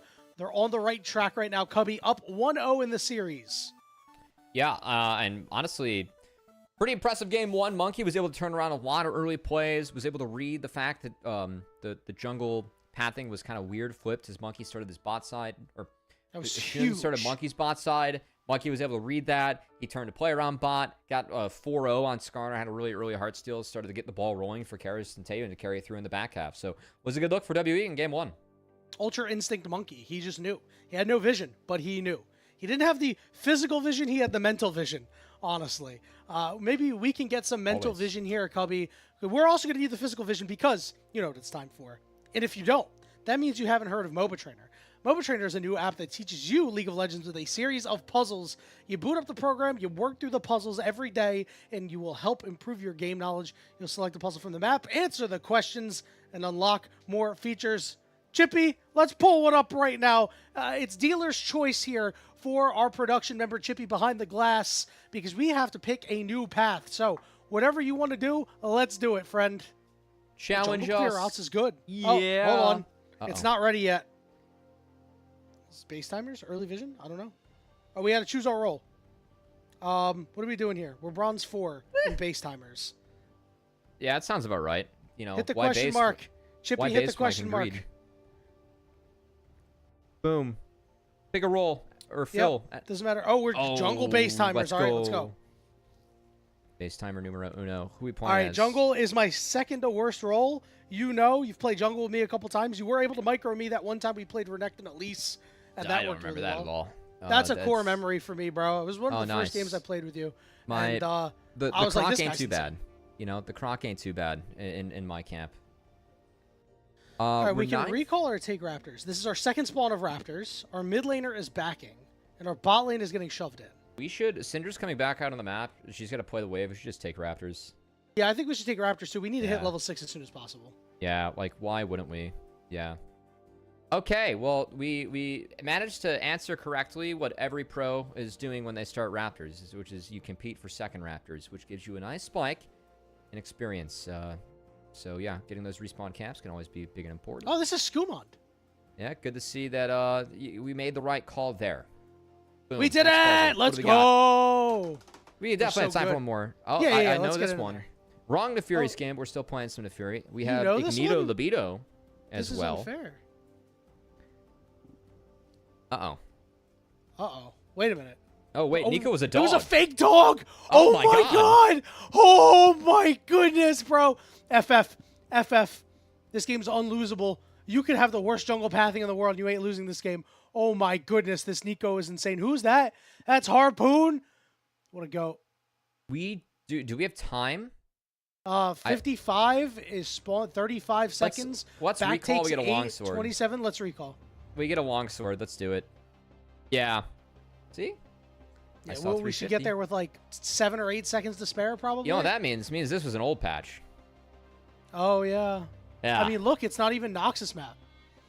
This was probably last year. No, Oh, wait, no, it is Noxus It's map. Noxus map. It didn't look like Noxus map right there. All right, never mind. Old Yeah, patch. still a bit of an older patch, but you're right. Anyway, Epic. we did it. We are insane. We are genius junglers just like Monkey. If you want to be a genius jungler just like Monkey, you can subscribe for 20% off in unlimited puzzles using the code LPL20. Proceeds benefit the MOBA Trainer designers and the LPL English unofficial broadcast. Start leveling up your gameplay today. JDG are going to have to level up their gameplay, but this time they are on the blue side, Cubby, and already we're seeing similar bans from the first game. Once again, focusing Taeyeon and Vampire out. Yeah, we did see in that first game, of course, now JD Gaming's flopping over to the blue side, what we assume. See in the first game, the Jhin and Ezreal being taken away. That did help set up the Varus. Curious if the Jhin ban sticks here, as the focus on Taeyeon might be big. And I know, Giannis, something we were talking about in the break that you brought up, you felt like even though it was a loss for JD Gaming, actually took a pretty big step forward in terms of dinging the Team WE champ pools.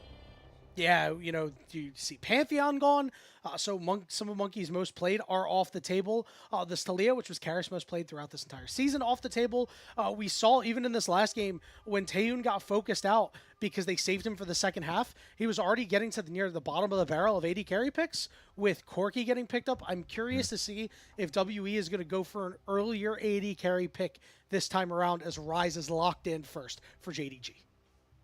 Rise really rising up in priority throughout playoffs, and gonna have to see if Karras can find something. Usually you take a little bit of zone control against Rise, where he does struggle with range. You also have the option, so like a Victor is the classic answer. Also with the Kai'Sa showing very early and blinded by Taeyun, option to go for something like a Galio into Rise, where you actually are able to make early plays. Rise of course does outscale, but I do like Kai'Sa Galio a lot. Always nice to have some space being able to be created, as I don't think we're going to see Galio quite yet. Of course, a lot of junglers could be power picked. With Trundle banned, I do think that Xin Zhao goes up in priority just a little bit. But Monkey going to take this Wukong that's really found a re-emergence in playoffs with how teams are prioritizing it. And I got to say, I mean, it scales really well. You get a lot of playmaking. And, of course, that just having the W, like, I'm thinking about the Pantheon outplay button being the E versus the W on Wukong. Wukong is so much more valuable being able to cheat terrain like that. So we'll see what Monkey can do with it. Yeah, as you said, making a comeback. It was a split one staple, but has fallen off for a bit. We see the Gwen locking for JDG, so they get their power pick solo lanes. I'm curious to see if we'll go for an Nefiri here. It feels like Xin Zhao is a much better pick, even though Nefiri combos better with Rise. You just have more utility later on to enable your solo laners for ganks, as Jax is going to be the answer here for Team WE. Against the Gwen, against the Xin Zhao, seems really good. Yeah, after the last batch of changes, I think the Jax-Gwen matchup, like the first batch of changes for Gwen where she was just like Thanos OP, okay, she won the Jax matchup now. That was a problem. After they brought her back a little bit, do feel like that's back to being a pretty skill matchup, slash maybe just a little bit Jax favored. Of course, though, Jax playing out of the Xin Zhao too feels especially good, as that's a jungle matchup we get sometimes with Jax being used to counterpick. And I gotta say, I'm not expecting any craziness with Wukong top. I think it's gonna be in the hands of Monkey, but of course, do want to at least put that one out there. Is of course also the Galio that we teased going to be taken away, whereas the Xayah ban, like that a lot for Team WE. Take away the Xayah and the Zeri to help out the Kai'Sa. So I'm very curious to see what JDG ends up going with in the bottom lane, especially because Kai'Sa can be a little bit of a weak laner. We've seen Kai'Sa and Nautilus be a typical pairing, and Nautilus is the most played out of Vampire. I'm curious to see if JDG will pick Nautilus as their final ban. They should pick mid here. I'd be surprised they don't pick mid. Rakan's taken away to Rakan plus Wukong, really good combo. Also ability to maybe play the top side a little bit more. I think it's, do we see a Victor here? Because if we play Victor, we're signing up for playing really slow. I don't love the Ahri into Rise matchup. Of course, you do have ability to execute with the Wukong, so it's going to be about the knock-up into the charm. But Rise gets tanky enough where it's kind of hard to one-shot and can actually win out on the 1v1 and step up and get your ult in the side lanes. So this isn't my favorite matchup, but of course, this is more so being picked to pair up with the Wukong and whatever support Vampire wants as well. Really like the Lucian lock-in here, coming in for Pays, and Braum will come through as well. Is just a good combo, but having this early Lucian for these early skirmishes to be able to take advantage of Kai'Sa's early weakness should be really big here for the side of JDG. Still awaiting the last pick coming out here.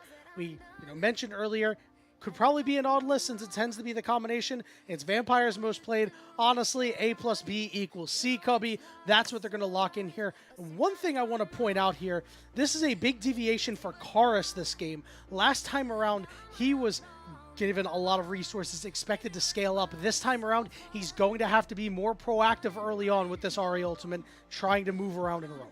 Look, I think JD Gaming, I really want to keep my eyes on bot lane, because for me, Lucian Braum is a double counter to what we have for the Kai'Sa Nautilus. Your ability to get those winner, the passive procs, Winner's Bite. How am I freezing with Braum? This is the champ that I should know pretty well. I love that. I love that pun, by the way. Oof, fantastic. Yeah, my concern is that JD Gaming, they don't have great main engage. It really is just a Realm Warp or a Xin Zhao going in. But I think the ability to play with the Winner's Bite with the Xin plus Lucian, it's quite tough to deal with if you are Team WE. Meanwhile, for Team WE, their ability to go over the top and to try and find the backline with the Wukong, Ahri, and Kaisa is big. Gonna have to keep our eyes on Taeyun to see if he can pick his right spots, but also survive this laning phase where I really feel like the JD Gaming bot lane is heavily advantaged. Yeah, he's going to need to, because we've seen this guy on Kaisa. Despite being Korean, he does have the LPL Kaisa gene that a lot of LPL AD carries have. He has had some of his best work on this champion to get Team WE over the top. I just worry about the power, the superpower that JDG have put in their solo lanes. And, you know, it's not going to be as easy this time around for Team WE. It's not as simple as, hey, you've got a favorable matchup with your Rumble up top, right? You do have some favorable matchup with the Jax, but obviously things are a little bit different. But this mid lane, again, going to be very, very key, Cubby, as we head on to Summer's Rift for Game 2 of this best of 5. 来到英雄联盟，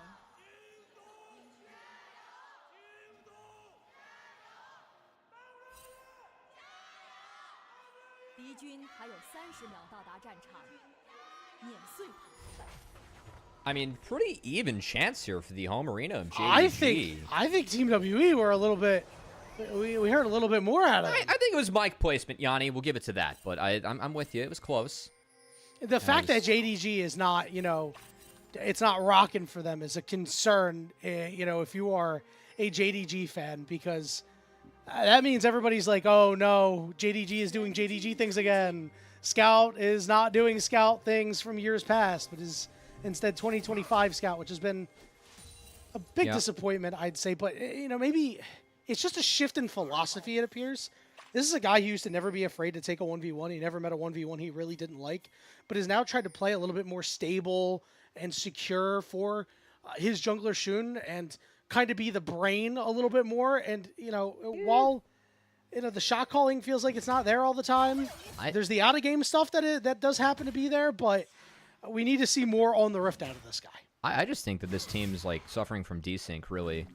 And Scout's definitely been a part of that, and, you know, slightly a contributor to some of the issues that we've seen from JDG. But it's not just him. Do you want to say in the bot lane, I always look out to see if Braum takes Fauna Life with Lucian. When you're playing melees with Lucian, you take Fauna Life and actually proc his passive with his W, which is really powerful. Really important to, like, Lucian's damage in the 2v2. Did not opt for that this game. Did take the free boots, though, with the Spellbook. So we'll see what Missing can do. Spellbook, of course, on the Braum can bring you a lot of really nice utility.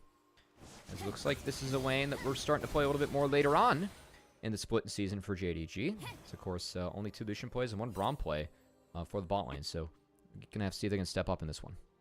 Yeah, I like that. Lucian's come on a little strong. I'm a huge Lucian aficionado, so whenever I see him in a game, I'm pretty happy, man. You know, it's a good time.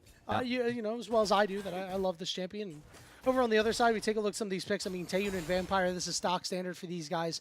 But Monkey and Karis, Monkey on the namesake Wukong, 0-3, not really doing so hot. Let's manage to find the Sun on the Vampire. You're going to get a little bit of extra damage in with that pays. Yeah. Go and get your autos in. And that's kind of how the trades look in this lane, as you just cannot put down enough damage to actually get through Braum. And then Lucian able to really, with the combos, pump out so much more.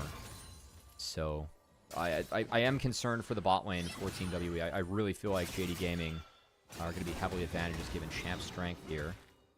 As Cube just burned a lot of his tools, and there's a Xin Zhao coming his way. Shun going to finish up his blue buff here. Was actually fading top. Return to his buff. As both junglers were, of course, working bot to top, so we might have a little bit of a skirmish here over this top crab. Yeah, it looks like Monkey's going to get there Smite first. burned. Yeah, it's a double smite clear for each. Oh, nice ward there. Nice ward. So Advantage, junglers Scout. are well aware what's going on. Karis is moving over, but he's lower on HP. Monkey takes a little bit of a Monkey is a smite up there. first. They're just going to try and Meanwhile, zone. the bottom lane, we're actually fighting. Taeyun is 1 auto away from getting procced on right now. They do land the stun on the Vampire. Now they're looking for the re-engage, the heal, and flash trade. I'd say worth for JD Gaming so far. Yeah. As we did see Cube actually get his base off. He's going to TP back. Oh, I love this. I mean, if he can get a dash out of Ala, I'm curious if Monkey cancels. Yeah, I would just Q his face and see if he dashes. Okay. Yeah, it's going to force him to step away. Ala's going to likely be forced to match that TP too. Also worth noting, did opt for the Ignite, so a little bit more lane focused. Trying to cheat some kills over on the Jax. Over on the bottom side, it is a slight lead for Taeyun and Vampire. Nothing too crazy. They froze the overall, lane. Yeah, there's an issue. opportunity for Shun to actually get in here. He has yet to base, so getting in here would be risky, but this actually might draw Monkey down. If Monkey were to come down and actually interact here in the 3v3, just given that Monkey has a base, and there's no base yet for Shun. Oh, hold on. This could be dangerous. If Monkey gets here in time... Okay, good hook going down onto the Braum. Missing, getting a little low there. Pays will trade back, get good damage in, but again, this wave is still in the spot that it's in. Yeah. Yeah, you can see Shun, he saw Monkey, just instantly stepped away. As we're kind of playing a game of chicken of who can base here. I think WE really trying to base first, though, because if they get back on the map after their first base, they can actually look at this dragon. So watch where Monkey goes after the wolf camp. I think this might be important. Yeah, very favorable here for WE. Their bot lane, we're really expecting them to be behind the 8 ball. And whatever you can do to prevent Lucian from getting super far ahead in the early game is a big positive. That is one thing that's different about this JDG composition, though, is not only do they have the early threat through this Lucian, through the Xin Zhao, but they do have the late game threat that they really didn't have in the last game. And that's something that is going to be really important for WE to try to navigate.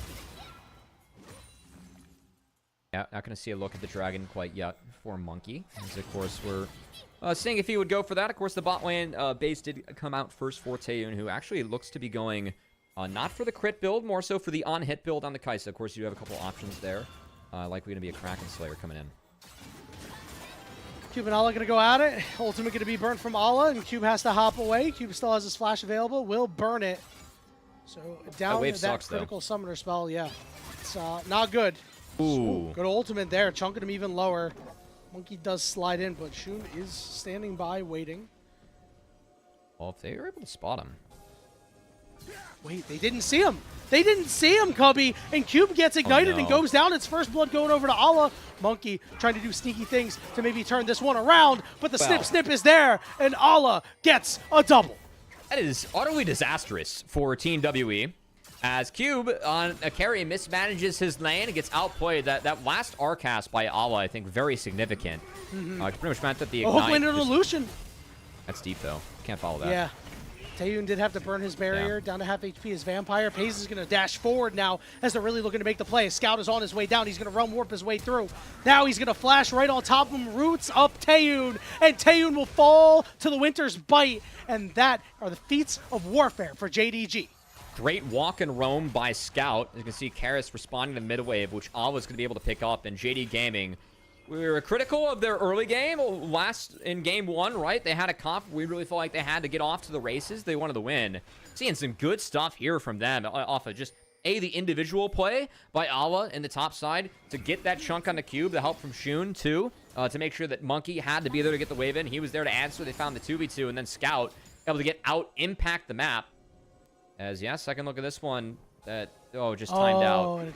Just timed out. Yeah. Just like Cube, it expired. Yep. Oh, just man, like that's really close. It does help, too, that Ala able to get some bonus resistances. Monkey not choosing the flash over the snips. Instead, knew he was going down, going to save that summoner spell and try and make something else happen. This Monkey does have level 6. And Taeyun is actually walking mid. We have numbers up on the top side for WE as they're going to start the grubs. Yeah, just looking to have a takeaway here for JDG solo lanes. Rise and Gwen able to do ridiculous things with those grubs. We'll see when this first dragon gets taken, as that one's still on the map right now. Shun really not too concerned, just going to clear out his top side. Meanwhile, Scout is going to get free time in that bottom lane. And so far, so good here for the side of JDG. And for Team WE, we're still waiting on Karis to do his thing, right? We were talking about how he needs to be the one making moves, but Scout ends up beating him to the punch first. Yeah, and if I'm in a hindsight 2020 this game already, Yanni, I'm really surprised that they let Braum through. I know that Missing's only played it once, but when you're showing like Gwen plus Xin, if you want to play a Kai'Sa lane, you pretty much have to take an engaged support so that you can play with Kai'Sa's passive. I think that Braum thematically fits in so well here. So I'm thinking of, your engage is kind of Xin going in, and that's about it, or like a Realm Warp, but being able to proc these Winter's Bites so quickly, it really does put a hamper on WE, again, trying to go over the top and find this backline. When you have to get through that, get through a Gwen too, who, if you're going to play within the range of those scissors, I mean, always have to be careful about what they can do. I am concerned for WE as we move throughout this one. I think this draft is, again, JDG favored, but this time, as you highlighted earlier, Yanni, they have the scaling. Yeah, and they're executing better, right? I mean, that play from Shun up in the top side, who was ready and aware that Team WE may have gotten a little bit greedy to try and bail out Cube, played perfectly. And now 10 minutes into the game, they're down about 1,500 gold, and this is a comp that we expected WE to have an early advantage potentially through their mid-jungle duo, and they are the ones 0-1 and 0 combined. Meanwhile, Shun and Scout combined 0-0-3, just making more impact on the map at this time, Cubby. And now it feels like we have to wait for just Taeyun to, like, hey, we're going to get a couple items on Taeyun. It's going to be a big mountain to climb because JDG is scaling so good, but maybe Taeyun can make another miracle happen on this Kai'Sa. I mean, the other thing for WE this game, Yanni, is that it feels like they self-counterpick themselves a few times to like make sure they can still make the team fight happen. Like, we're taking Nautilus into Lucian Braum, or we're taking Ahri into Ryze. It is so that we can play with the Wukong to make sure the Kai'Sa can get in the backline and play the team fight. But being down and with no objectives up and this dead time on the map, you see JD Gaming just kind of keeping these waves as far back as possible to force WE to overextend and farm them, and they're just getting punished along the way. As we've seen that with, this is the answer, as, okay, we're sending it. Hook goes down. This Goodbye. is a nice play there from Vampire. Well played. Nice. And they managed to get Taeyun a kill. That could be big. That's how you break the freezes, right? You got to go for the dives. Pays goes down there. That was well played. I didn't see that one coming. As the observers tricked Neither me, did I was Pays. sleeping a little. Yeah. I do want to go back to your point about Team WE's draft and how they drafted for the Kai'Sa.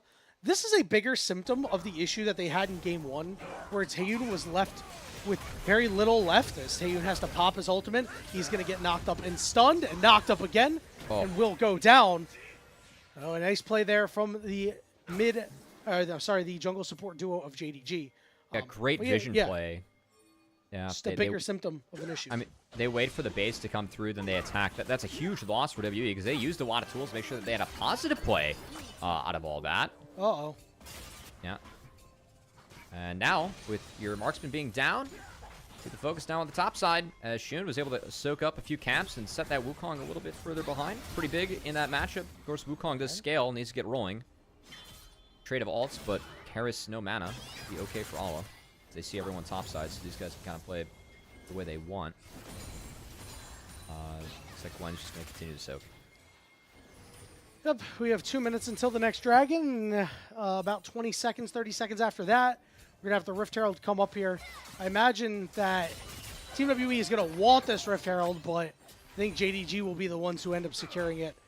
And it feels so strange to see, what objective they should go for. It feels like Team WE need to get on these dragons to kind of try to make sure they have something to hang their hats on later, but I just don't know if they're going to be able to, Cubby. I mean, this is a very difficult spot for them to deal with. The Scout already coming through with the Realm War, forcing the flash out of Cube, so that's going to be a key cooldown down for one of these next two fights.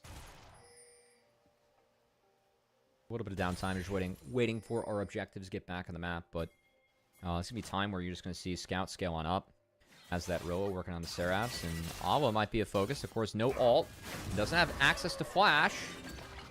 Well, that's unfortunate. All right, I mean, you knew have the that was Cyclone coming out here, and Ala's going to be able to dash away, but he does get hit by the charm. Vampire? Vampire hooks the wall, but it's not going to be all that bad. Monkey gets a big shutdown. Okay. Almost 1,000 gold in his pocket, Cubby.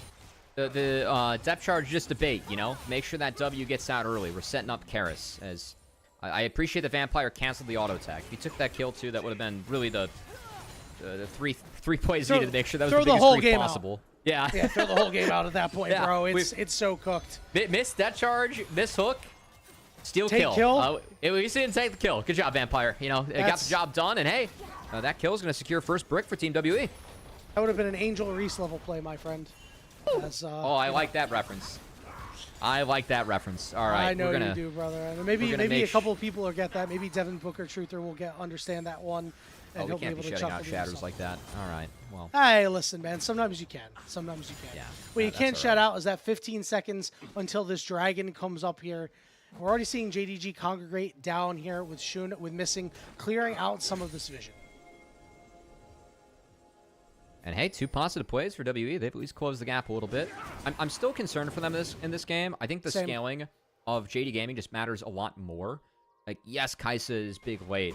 Yes, Wukong scales. I think Wukong can do some damage this game, but man, playing it a Lucian Braum, I think what Lucian's able to do this game, like, he gets to interact with everything and everyone. Yep. And when you have that with a Braum, a Ryze, a Xin, a Gwen that you have to get through, the fact that WE's behind the curve, I think they're really behind the 8 ball. Because this game being even and then being down 2 Drakes It's not kind good. of similar to what we were talking about last game with WE on the blue side, who had the scaling, and JD Gaming not being able to play fast enough. And now we're seeing JDG move all the way up from Dragon to the top side, clearing out more vision here, starting up this Rift Herald. And as we expected, Cubby, JDG taking purchase on all of these objectives, really making life hard for Team WE. So we're seeing teleports come in, so it looks like WE at least won a piece of this fight. Taeyun is going to have to back up, but everybody's up here. Ooh. Allah does have teleport available. That's aggressive. Vampire going to get to the backside here. Oh, God. And Scout is going to root him up. Not a whole lot of damage coming through just yet, but it's starting to get hot and heavy and chunking him down. Monkey back on the Rift Herald here as Taeyun and Cube still really unable to find a way in. Hook goes down onto the Braum as the charm goes wide. Teleport coming in on the backside here as Taeyun and Cube are still cut off. Monkey going to get into the backside here, but pays a culling right in the face. Taeyun to the backside. They managed to find Pays, but guess what? Now Taeyun's stuck with Scout and missing. He's got to flash away on the other side of the fight. Vampire going down to Shun, and now Karis is stuck in the middle of 4 members trying to get over to the rest of his team and can't land the charm on the Scout, trying to get good damage in, but Monkey goes down, and now Karis and Taeyun are backed into a corner on the wrong side of the tracks with the Wolves and JDG chasing them down, and the turrets and the Realm Warp, and Karis will fall to Allah. He's got 4 kills, Shun's got 3 kills, and JDG are dominating. WE, I appreciate it. We talked about them going over the top, right? Their ability to access the backline, and they did find Pays. But after that, they weren't able to find anyone else. JD Gaming, they were the ones that were stuck together, and Allah getting even more gold in his pockets. As the little bit of dis-synergy there, I don't like how Vampire played this early fight. He lost a lot of his health and then was able to get a really good ultimate down, and a lot was burned to get onto Pays. And once Taeyun's back here, like, how can we really play the fight out if Karis isn't immediately following? Yes, they try and catch Shun, but there's not even close to being enough damage to get through them. I think that if he used his first ult cast to try and getting down to Scout earlier, maybe there's a play for WE. But Karis being delayed and chasing there and helping out his overextended teammates, it enabled JD Gaming to actually resync on up and make this look like a very one-sided fight, as they also get the objective in the picture-in-picture to get back to live on the map. And yeah, WE falling a little bit further behind the game, but we don't like their scaling. Yeah, the synergy was just not there for them, right? It felt like, Taeyun and Monkey get in there, and it's like, well, wait, where are the rest of our dive buddies? Well, Cube isn't able to do anything on the backside. As you said, Karis couldn't get through. And the big charge coming in, and here come the grubbies. Twitch chat, yes, Twitch chat helping out JDG, trying to take down these turrets. Taeyun and Vampire, there's not really too much they can do. They are going to land a hook down on the missing. But, I mean, Vampire just takes half his HP for it. Karis coming up through the side, and it feels like Team WE are trying to get a little bit desperate here. Monkey does have a second knock up there, only going to use it to disengage, though, as JDG continue their onslaught. Yeah, Karis wasn't able to sync up his charm with the CC and didn't want to cast his ultimate to reposition, so that's just going to be a couple ults burn, another turret falling. As the lead grows for JD Gaming, Awa also has been at the top side on the turret to see if he's able to knock down this turret as Cube is rotating to try and protect it. But JD Gaming, a much better look for them, and I really like what they did in the early game this time around. It felt like Shun and Scout had a much better idea of how to play this game out, and Awa, just solo, has played this lane very well. Yep, he's done so much work here. He forces the flash out of Cube, but guess what? There's a bit of a problem as the charm comes out, and they will be able to get the shutdown, and it goes over to Cube. That could be big. Karis going to look for a little bit more here. Don't know how much more he's actually going to get other than that Blood Rose. Now Team WE are looking to knock down this turret. Missing and Pays in the rough. I don't think Cube had the flash there. As, fight continues. Missing, going to hop over, but that charge follows. He cleared a lot of space. He's got Ghost going right now, thanks to the spellbook. Jeez, yeah, that guy Santa's is behind right now. Yeah. He's going everywhere, man. He is dropping presence off literally everywhere. Scout on this bottom side. He's going to knock down this turret. And it looks like JDG, they might be able to get this top lane turret if they really want it. It looks like they'll elect to move their bot lane elsewhere. I think if that Santa Braum skin actually pops Ghost, he should have Rudolph appear. That would be so cool. Yeah, just Riot, please. Riot. I know that he has the reindeer when he's getting out of base with the home guards, but I think we might need a root off for whatever godforsaken reason we have a problem with Ghost. I think the Cube actually played this out pretty well besides the flash. Like the bait in, I don't think he needs to flash that. Yes, he gets away from some of the damage, but this charm from Karis is beautiful. Of course, the hitbox from the minions, so it gets visually moved, but it doesn't move until they actually hit the wave. So I think that's why it looked a little bit goofy. But Karis is able to pick that one up. And yeah, that's a Ari's really just nice that find. charming, man. What can you say? Dragon TP started down. up here. Yeah, For soul Team point. WE. Yeah, they're looking to Deny break it. the dragon stacking here, but it looks like JDG, they're not overly concerned about this, to be quite honest with you. They're going to head up toward this Otacon. Alla's going to get the solo gold for this turret. And overall, this is still a very positive play for JDG. I like this call a lot from JD Gaming. They saw Ari TP down, and they understand that Cube has a TP, but Ari actually go respond to Alla.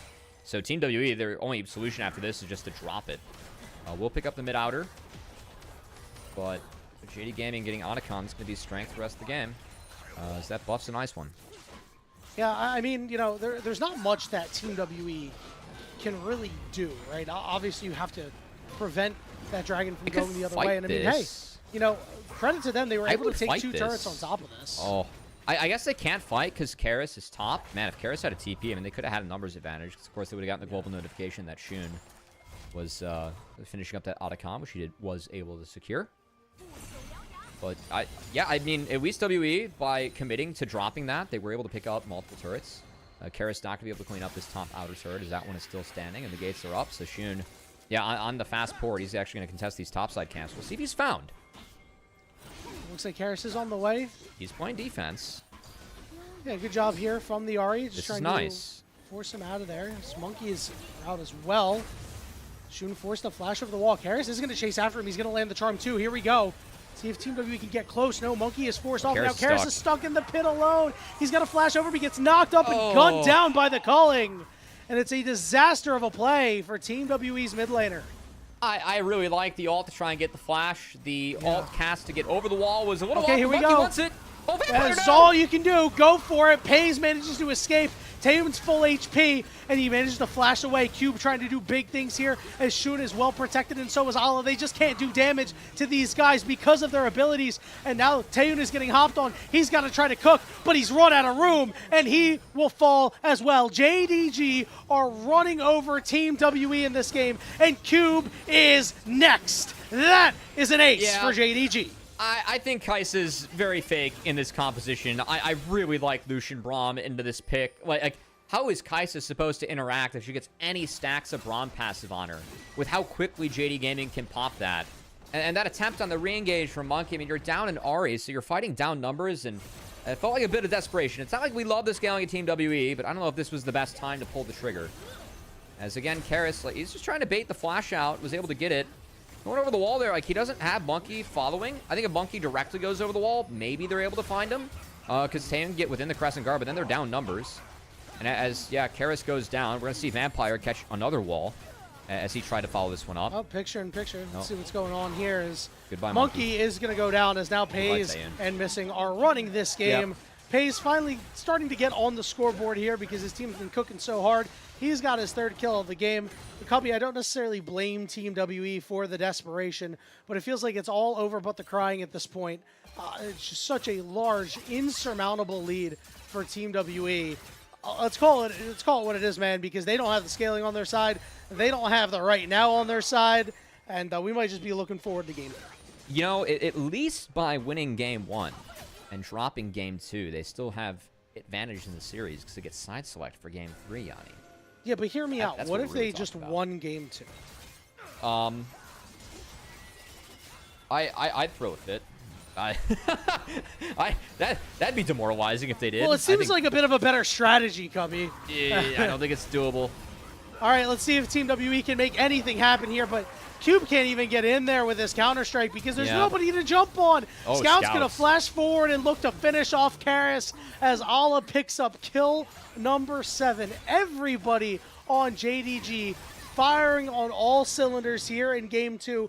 This is the JDG that we expected to see. Shun and Scout doing a lot early on to drive this team forward. Shun was a beast this game. Again, he flipped that topside play. I know Allah has all the kills on the scoreboard, but I think that Shun's the MVP as he picks up yet another kill, and JD Gaming just dismantling Team WE in this one. Is this, again, what we kind of expected coming into the day, Yanni, just given that Team WE as a team coming into the day, they were 5-28 against teams above them in the standings and 0-11 in those series played. The fact they netted game 1 against JD Gaming was a bit of a surprise. The majority of us had this as a 3-0 or 3-1. But, yeah, again, as we're rolling throughout this, JD Gaming, I think that this is at least... You're hoping that they go further than this series, right? If you're a real JD Gaming fan, I mean, there are real expectations on the shoulders of this team. I feel like positives for this one. Shun played a great map, and to see Scout also get early impact off. I do know that Scout's a good Rise player, but again, seen in previous games in playoffs where Scout has been a little bit desynced with his team. This has been JDG fully in sync in this map. Yeah, we'll see if they're able to carry this momentum over to the next game. We still need to see them finish off this one and just put the finishing touches on. With Baron up, it appears that that will be the move here as Pays and Scout are there. There's a ward on it, so I assume we'll see Team WE's last stand here as they walk their way in. Only 4 members on this Baron, but guess what? It is already gone, baby. That is JDG draped in purple. Don't go for the dragon. Just end the game, JDG. Come on. I just can't believe that it was Kaisa drafted into Gwenzin Rise topside. I feel like that needs to be studied. I mean, it was a first pick Kaisa, right? Like this is like you see the rise, and like we talked about Xin being up. I think that Xin's ability to play into this champ is really strong. Just with the Crescent Guard and the knock up. I think the Braum ban was a big miss. They didn't think that missing your JD Gaming would pull it out, or maybe just weren't expecting it. And I mean, yeah, all Team WE can do is really take inventory and wait for Game 3. This is a very one-sided game, your last chance, Team WE. Let's see what you got. They're going to go all in on Allah. He's going to go golden. Down goes Vampire. The culling is out there, and now it's a 4v4. They managed to hang tight for at least the moment here. Keep going to land another stun as these turrets, these structures are still going down. They're not able to chop down the health bars of JDG. Nexus exposed, and it looks like Pays is not interested in ending the game quite yet. We'll dash to the side after they find the kill on Allah and say, okay, guys, that scared me just enough. We will end this game, and we will even up the series at 1 apiece. Yeah, that was a bit of a beatdown right there. As, man, wasn't expecting that one. Or were we? Well, that's a great point, right? Because after the first game, I don't think I was really expecting that. I think that I was not expecting game 1. I was expecting game 2 I wasn't to be expecting like game 1. 2 out of 3 games of the series, because it was only going 3 games, and then one game might be close. Yeah, how difficult is it for a team to really like switch gears like that in the middle of a series, right? Where you just see them kind of look listless and lifeless in game 1, and sometimes it feels like after that they get into game 2 and they lock back in, right? The good teams, the teams that you expect with these high-level players, they're just like, all right, we messed up in the first game. It's back to our regularly scheduled programming. And again, it just feels like Team WE, they're losing resources through Fearless so hard in that first game and in the second game. It's only going to get harder for there. Yeah, Taeyun 8-4 on the Kaisa for like a middle-of-the-pack team, right? It's a pretty good record. I think that that was not a good game for Kaisa. Again, I think the draft for JD Gaming, they were way ahead in that draft. I really like the Lucian Braum bot lane. We have really seen LCK. We've seen them playing a lot of Lucian Braum and a lot of Lucian with tanks, whereas LPL is very much refusing to do that and kind of using Lucian to get an Enchantress game out. That's a great game for Lucian Braum. And I felt like WE, they self-counterpicked themselves in like mid with the Ahri and bot by taking Nautilus into that Lucian Braum to play the comp. And when you lose lane like that and lose the first couple of skirmishes and fights, it can get really hard. And we definitely saw that game be really hard for Team WE. Yeah, it was pretty impossible to play after the early goings, and a lot of that had to do with, as we said earlier, Shun, right? Shun making that big play up top, finding that counter gank. Many will say that Scout Shun is the best duo. No, Shun Phases. Maybe it's actually Shun Allah, coming up, helping out his bro up there, making sure he gets the lead. And we saw him do a lot, and the only reason why Allah isn't going to get MVP this game is just because Shun did so much. Yeah. At least not get MVP from us. I can't necessarily speak on anything else. Yeah, I'm giving that MVP to Shun. I thought he was really good in this game. Really read the map well. Again, those early dragon timers and the kind of slingshotting himself back in, which was good for JDG. And JDG can be really happy with how they play that one out. Again, I felt like they had a really big edge in draft, but you kind of felt that way in game 1 too, Yanni. And that didn't go their way. Of course, onus of execution was really on them in game 1. This time around, a lot of scaling elements they could lean on. And that winning bot lane, you can see Pays pumping out the damage. I really like Lucian Braum into Kai'Sa. You make Kai'Sa feel really bad, just because you don't have the range, and then you can't get through the Braum, because he just throws up the shield and like half your damage is taken away, and then Lucian's just pumping out like double taps, popping Winner's Bite, and things get pretty grim down there. So really like the draft from JD Gaming.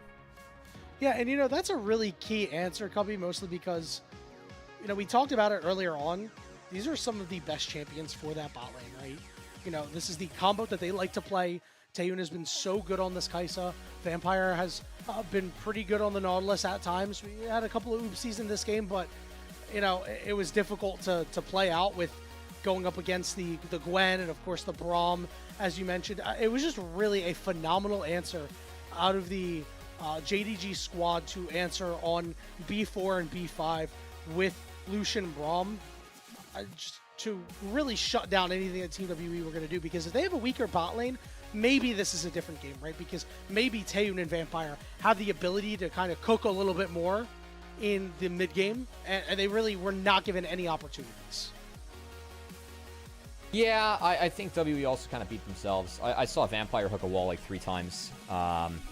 This fight was one of them. Couple of oopsies. So that's not good either. Like, this is a flash dredge line into a wall. Or a Listen, blast it's cone. a fat hook, bro. Like, I mean, that's not great. And this fight was a 5v4 or 4v5 to begin with. So, anyway, Shun continues to look I didn't really think it could be that bad.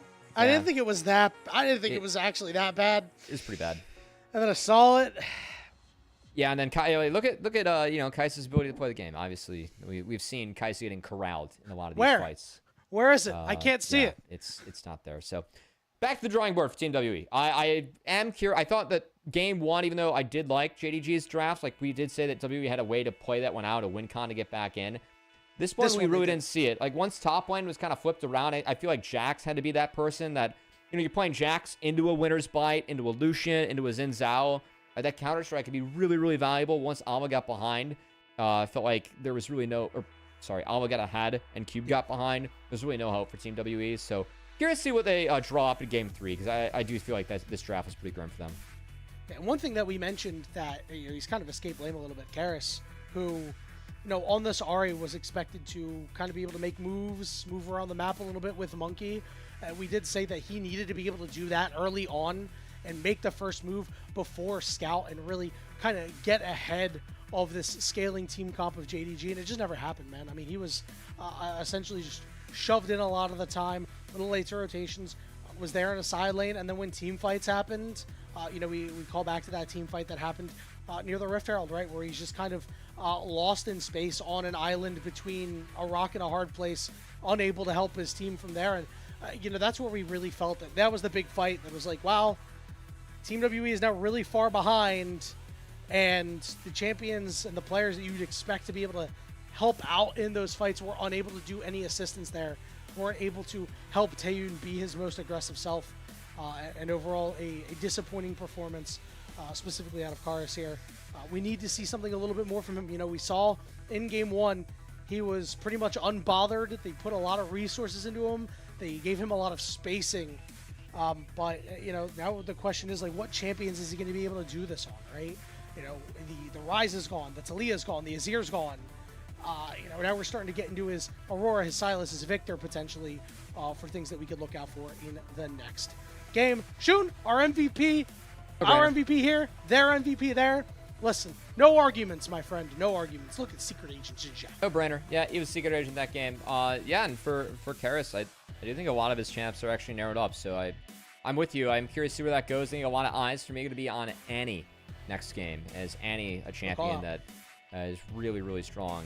Not quite as strong on the 11 patch she was on the 10 patch, but definitely one that we could see get played. So have to have our eyes out for that, as we do feel like JD Gaming might have a few more champs in their pool, but we'll have to see if they can execute upon that, because that has been where they struggled going up against Weibo. And hey, they did botch a couple of those later drafts too, Yanni. So I feel like this was kind of a botched draft for Team WE. It's, again, really committed hard to play their style. Didn't pay off, and gonna have to see what they bring out for Game 3.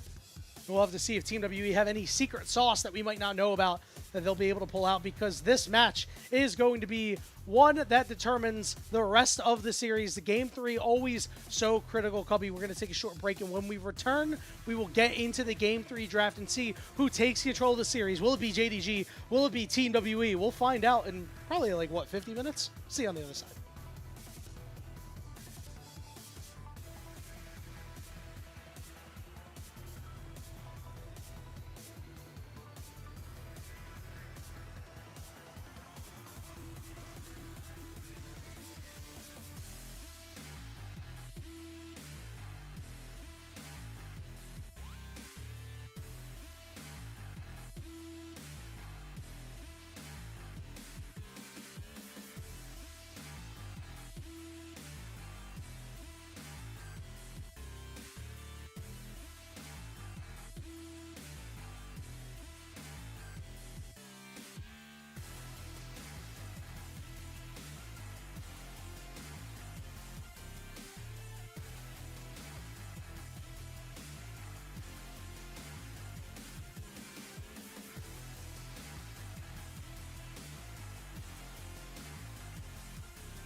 Welcome back, everybody, to the unofficial LPL English broadcast, where JDG has knotted up the series at 1 apiece after a dominating performance over Team WE. Had a lot of criticism for the Team WE draft, and unfortunately, Cubby, for Team WE, those predictions did indeed come to pass. Yep, the Kai'Sa ended up being not too hot. I really like some of the responses we got from JD Gaming. That from the Rise into like the Xin Guan, just felt like they get their hands on a lot of power picks, and being forced to respond on red side, Team WE didn't respond well. I feel like a lot of their strength in the composition was actually put up in the Jax.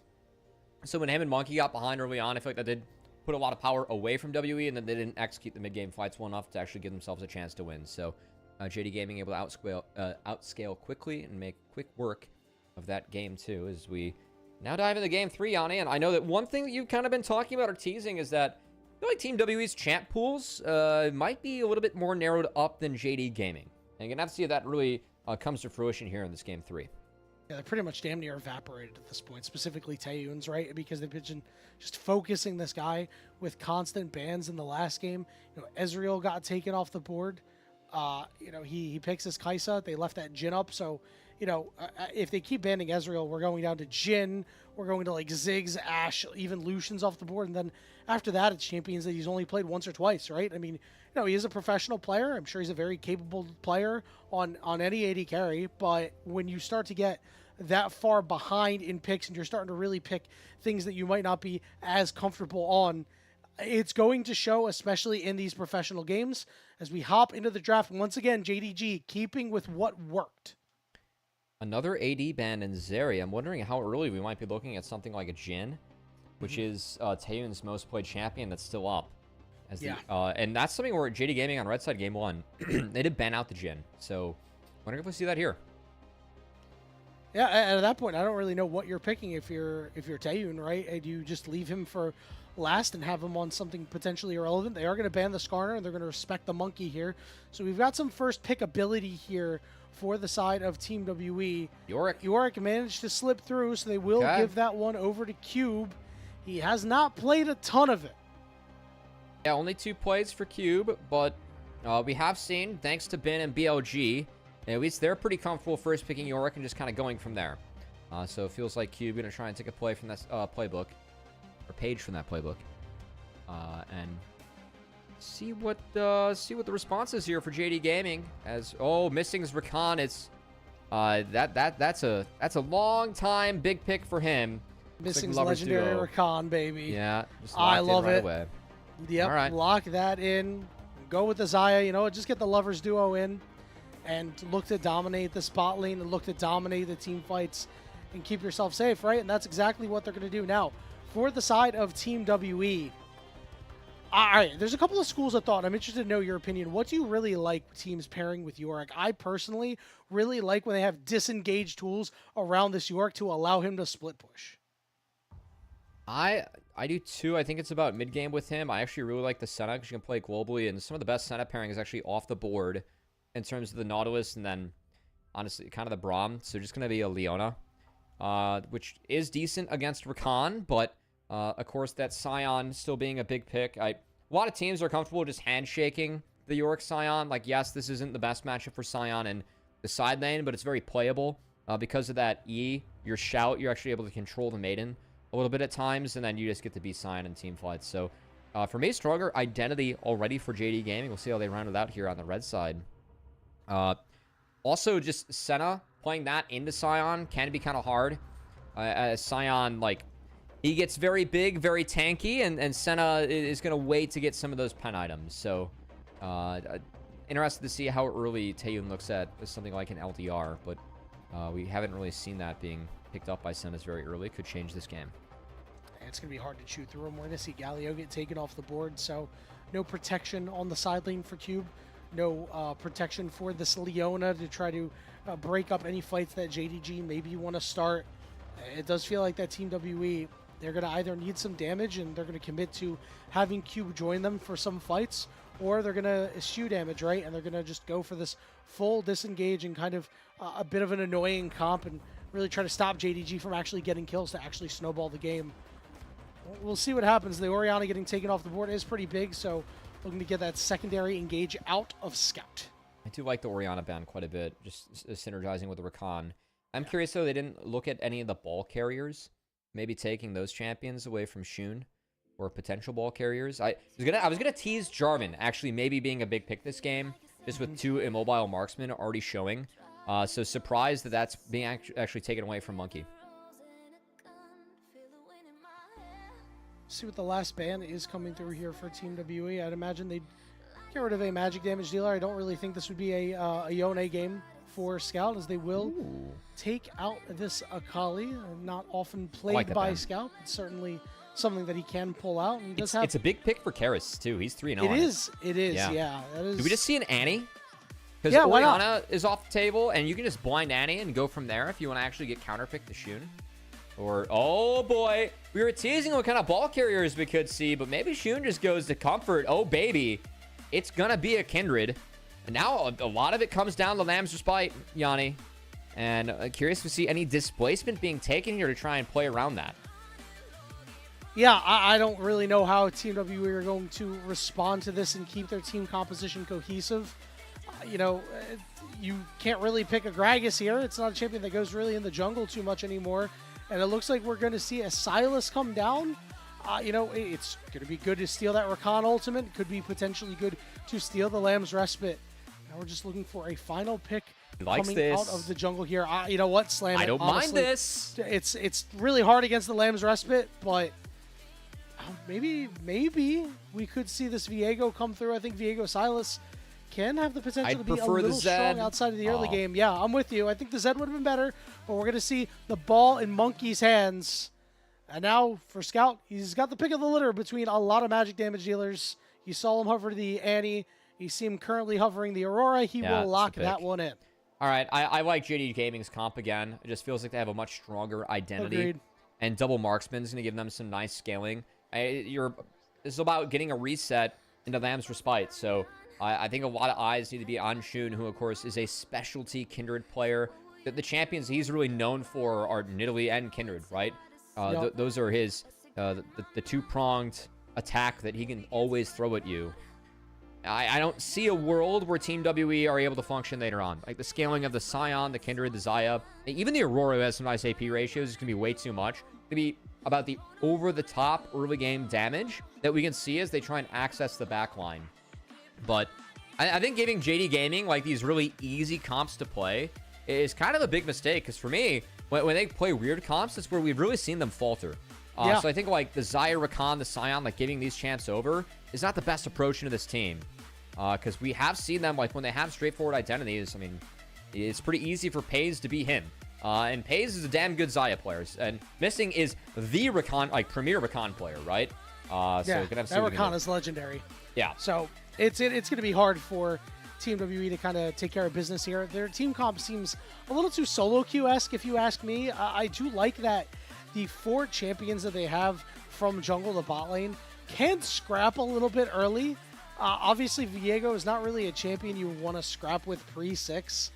But if you are really obligated to, you can. You'll have enough CC and slows coming out from the Senna and the Leona to try to enable the Sylas and the Viego. But I feel like if you don't get that ball rolling early, you're really just like, all right, guys, well, we messed up. We failed. Maybe Yorick will carry us as we head into Game 3 of this best-of-5 series. We're on Summoner's Rift. Let's do it.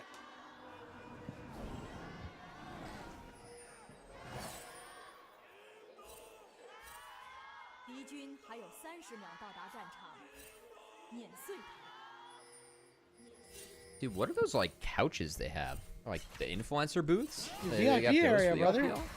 I would love to be sitting on a couch watching League of Legends right now. I mean, I gotta work and stand, man. If I sit down, I'm gonna be... Okay, that graph's a lie. I don't believe that WE graph at all. Are you suggesting that we get a casting couch? Yes. Oh, no my goodness. I cannot believe that worked. No First way. blood going over to Team WE. As Shun just over-aggressive. He's just not respecting that Team WE are willing to do wild stuff like that. That is a really greedy base. Like, you could have walked behind the turret and based, and it's chill. But we decided to base there, and Monkey called it. As again, this team, we kind of joke, but oftentimes it's monkey see, monkey do. He is the shot caller, the ringleader of this squad. And frankly, if Team WWE wants to have a chance in this game, I really think it's on Monkey and Karras specifically to play through mid and make things happen. Because like this is a duo where you should be able to push up and you know, be able to try and make plays in the Aurora. Scout can be slippery on this champ, but Silas plus Viego early on is really tough to fight. And that's a good start for Karras, who's going to have a really nice base already with that first blood gold being in his pockets. Yeah, and you know, this is something that we talked about, is enabling Karras to be able to make plays. When he gets kills, he can perform well in games. We talked about it before the series. We saw it in game 1 as Taeyun and Vampire hitting level 2 first, trying to force off missing and pays. So maybe he can get it done again. Vampire and Taeyun actually a little bit off there. Vampire was going for the auto Q, which is correct on Leona, but if he insta-Qs, then I think they chain the root. So that's something that Taeyun and Vampire will have to see if they can work on throughout. As, of course, this Senna combo is not exactly as straightforward as Senna Nautilus or Senna Braum, which is primarily what we've been seeing in the LCK. So we're going to have to see if they can really adjust and profit. As Monkey going through his clear. Going to save that red buff for last. That's going to be a tasty one. As Shun actually going to cross over. This is weird. Okay, he's got no red buff. Going up top. But this is the timer they want to hit. All right. He's just out of vision right now. Now he'll finally walk up. His cube has realized, oh man, I need to leave. Does have his flash available? Let's see how long he holds on to it. He'll use it, but he gets flashed after. Knocked up. Cube trying to do his thing. Ala gets taken very low. Shun going to take a big turret shot there. And a failed first gank coming out of Shun. Yeah, it's only a flash trade, right? Not even a flash advantage. With them showing top, they can look mid. Karras doesn't wait to see where Scout goes. And frankly, they don't... oh, White Cube still playing. The Shun might be in trouble. He's going to get the crab. Here, but he's going to get chased down by Cube. Flash for flash. Oh! He flashes to the other end of the pit! And Monkey finds the kill. What's going on with the GOAT over on JDG and over on the bot lane here? We are seeing a 1-for-1 where Pays manages to find the kill over Taeyun. And now Pays is going to look for the second one here. Got a lot of feathers, a lot of auto attacks. He's not going to be able to find more. That's not supposed to happen with Senna Leona going down like that. Curious how that happened. But Monkey is going to get a red buff maybe away from Shun. He actually hasn't checked it yet. I'm shocked. He's actually going to look mid, as they might be looking on the Scout. We'll see if Shun is here to cover. The one thing that's nice for Shun, even though he has 2 deaths, he's somehow RNG'd his way into 2 marks. Let's go. So that's a true Kindred man right there. But okay, yeah, I need a second look at this one. If Pays gets a rip here, please, Taeyun, don't do this to me. I don't like that engage from Vampire. Oh, and Taeyun misses the root. It was the W flash, yeah. The barrier wasn't fully efficient either. A lot of misplays there by Taeyun and Vampire. I do not like how Vampire went past Pays. Then, of course, this flash from Shun is very questionable. Yeah, what happened? Just flash over the wall, man. Yeah. Like, they know the Monkey's coming. He's trying to react flash to it. Just hug the wall and flash over the wall. I don't think there's a way. Instead, flashing into the pit pretty much guarantees your death. Because that W was down. He wasn't going to get the Q reset anytime soon, so that was a weird one. Yeah, and we talked still about got 2 marks, you know? That's great.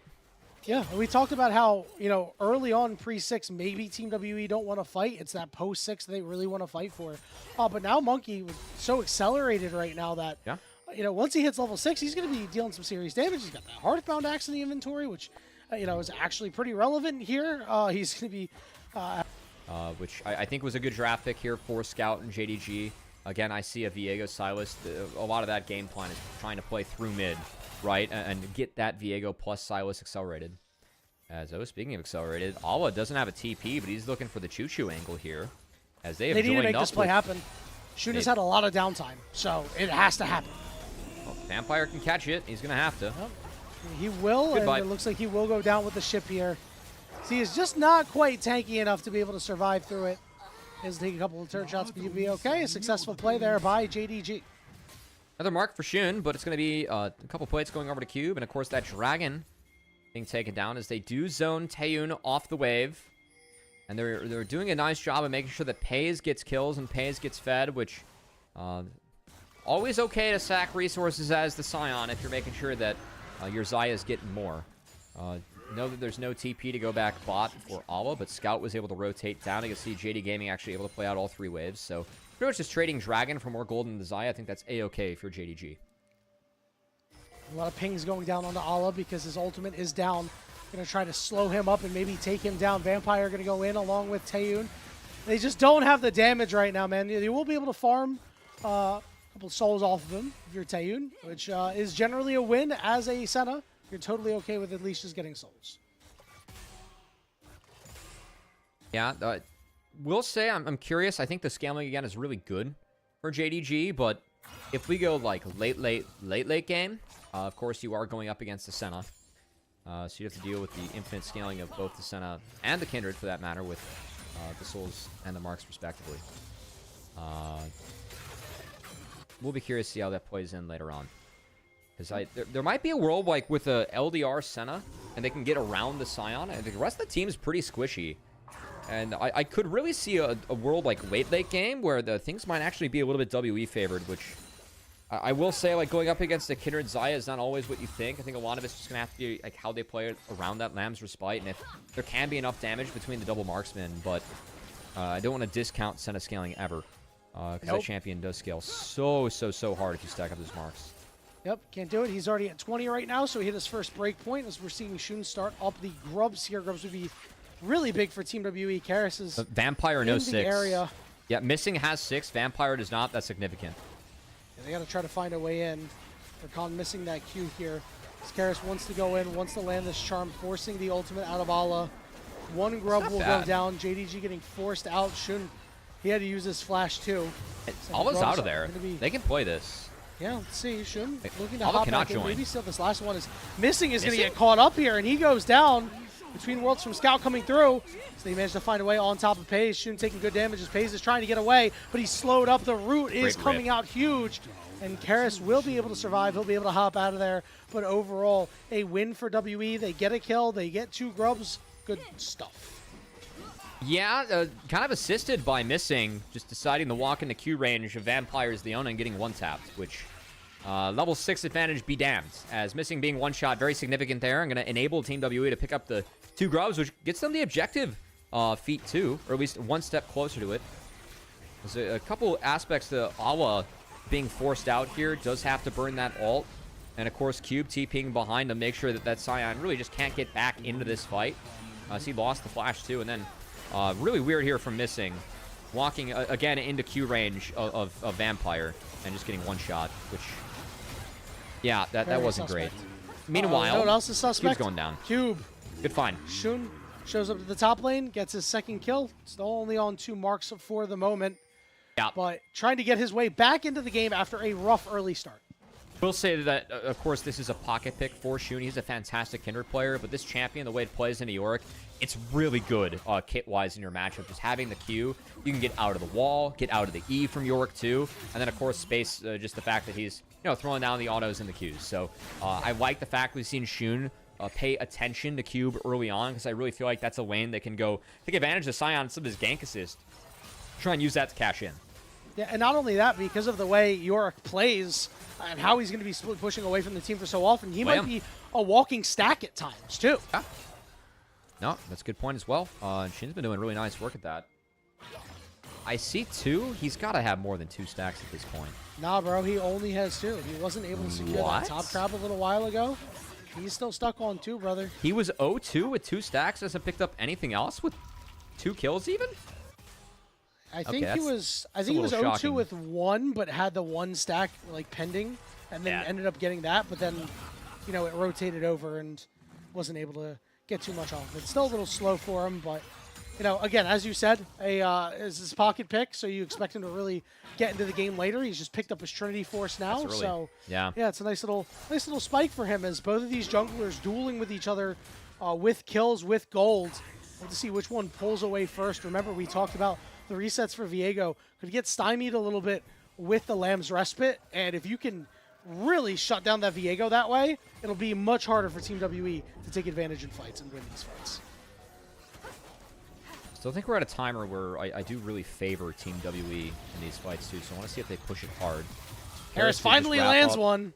Yeah, he wrapped up the rocket belt, and with both TPs coming back in, He's able to connect with some Kingslayers. Can spike back up. He's walking down.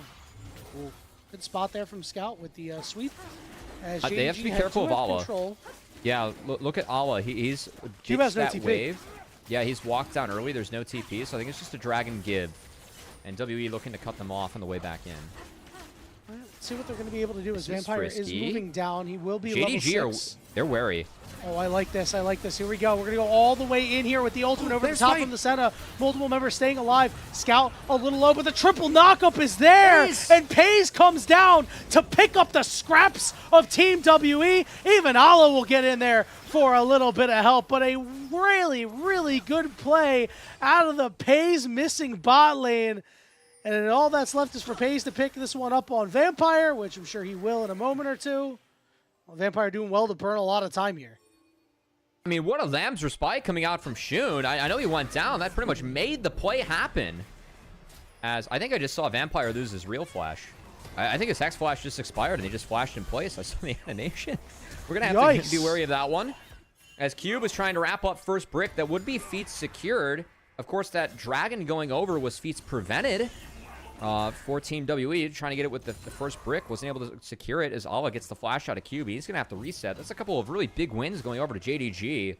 And I want to see a replay of how close that Lamb's respite was, man, because that was perfectly timed by Shun.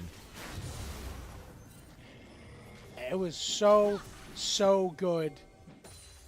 And now JDG, they're back in it, right? You've got Pays online, Scout having a solid fight there, able to tilt the gold lead toward his favor a little bit. You stopped Cube from getting that last brick. He's not going to be able to pick it up. He'll eventually get that turret, unless things go horribly wrong. Let's take a look at this replay and watch for this Lamb's respite along with Monkey's ultimate. I mean, this is so damn close. That click forward is just perfect from Shun. And then all the damage that comes in afterwards. A great grand entrance from Missing. Pops it just as the Lamb's respite expires, so that you connect with that CC right after that expires. That's how you always want to play it back home. Beautifully done by Shun and Missing to help save that trap that Team WE was setting. Now Karis, it's a nice trade against Scout. Of course, this might... They don't have anyone on this side of the map, or else it could be danger for Scout, who's, actually going to have to end up ulting the wave. That's likely going to be him actually sacking this turret. Again, feet still on the table. First brick would get it for Team WE, and I think they're going to pick it up here in the bot half. So Team WE getting back out of the map here has been okay, but Cube in trouble yet again, but he has friends. He's a walking stack, or maybe he isn't. Ultimate over friends. the top from the center to try to shield him up. A Monkey and Vampire can't get in there. He is just a walking stack, bro, as he goes down. That pink this ward Kindred will get cleared out. I really like how JDG is playing this Kindred into the Yorick. We've seen Yorick be a really big power pick. Again, this Champions kit interacts really, really, really well against Yorick, and I love the fact that JDG are really cashing in with Allah and Shun, just hard focusing down Cube. I know he's only gone down twice, but just setting him behind the curve like this, and you can see how easy these plays look for JDG to pull off, and just how unplayable it is for the Yorick when Kindred gets set top. Really like the focus from JDG. Riftchild getting picked up there, and one thing that I really like is that, Shun is marking Karis, so Karis has to be constantly aware and constantly paranoid, and that could potentially lure a guy like Cube into a false sense of security, which has happened on the last couple of ganks. I say that he's a walking stack, but he hasn't actually been stacked off of yet. But hey, kills are about just as good, man. Can't complain, as Shun, of course, wants to get to 4 stacks, get that break point, but first brick secured, and that's going to be feats going over to Team WE as Scout. He's going after Karis. The Between Worlds, the flash is burnt. Ooh. Can't get anything more, but a good job there by Scout. Yeah, Missing hovering him too, so Scout could afford to go for that play. Well done, as Shun to snipe that one away. That will be his 4th stack, so first extra power on the stacks coming in for him on the Kindred. Nice job there by Missing to avoid any potential engage, and now we have 45 seconds until this dragon. It's Team WE looking to congregate around here. Pays 3-0-2, item and a half right now. Contending with Taeyun's item and a half, but Taeyun's is more for wave clear, man. It is the Mosquito Senna build. It's going to take a while for him to actually start getting this big damage in. I'm surprised it's not a Black Cleaver second, given that he has Viego and Yorick. Yeah. I'll leave it at that. I'm with you there. Ultimate only going to we're slow a reaching. couple members of JDG, but we're going all the way in, missing with a good counter. Ultimate, Karis holding that one in the back pocket. If he wants it, he's going to have to run away as well as the rest of Team WE. But now Cube is heading down here with the Maiden, looking to join the party, but Maiden's Shun just and dead. Pays to keep him out as a bouncer. Now they want to look for Missing. He's able to hop over the wall. Team WE have control of this river once again, but JDG bearing down on them. Taeyun trying to keep them at bay as the Dragon has been started up. Karis does have that stolen ultimate in the back pocket right now, just looking for a good opportunity. Missing? They want to go into Missing. Charm is on to multiple members, and Missing is going to Missing's fall. too deep. Scout gets charmed on the backside too. He's got to flash away, but Monkey ults the wall, and now Cube has to try to Yeah, get away. another. Monkey getting back in though because he's got the Rakan body, and now they're looking for a little bit more. Monkey? Pays is the target. He got it. He gets blown up, as Shun couldn't save him. Shun couldn't save him, and they turn on to Allah, and they take him down too, as Team WE are fighting back. The Lambster Spike was late, and Missing again gets caught at the start of it. It was the quickness that was stolen away by Karis that found Missing, who was way too far up with no ult for himself. That led to the first death and the first reset coming in for Monkey. I know it didn't connect on the Pays, but, Scout, but at least he got his flash out as WE. They do get the Dragon, and now with Shun looking for a mark, I believe. He might get pushed out of here. That's guessed. He's gotten rooted. He might actually just... Oh, he's missed a slow. All right, Karis wasn't able to actually get close. He's going to look for it, but Scout shows up. And now they're going to maybe look for a turnaround here. Karis going to drop the Between Worlds, able to escape a sticky situation as Cube gets the turret on the bottom side. Vampire might be going down. Oh, wait. Monkey's Monkey is here. here. Looking for a turnaround on the Shun, potentially gets knocked up. Scout is here. They did stun Missing. He's getting very low, but again, nobody else really around to help out. But a teleport coming in from the backside. It's as they're going to sloppy. engage on the Scout. Missing is going to exit with Shun, and that means Scout's wrapped up. Missing's He's able to go dead. between worlds, but Cube with that clutch teleport coming in after the Karis. roof, and an abscond duck lands on the Scout, and Karis is able to find the kill, and things are unraveling for JDG. This isn't the LCK, baby. That's where, I guess Scout came over here and was successful right away. It took Karis a few tries to try and be successful there, but he's finding Scout in the back half. And man, that sloppy play from top to finish kind of benefits Team WE in the end. Okay, we're going all the way back. Look at Missing. He walks into Monkey, uses a grand entrance in place, and yeah, he flashed in right into quickness. Karis' ultimate.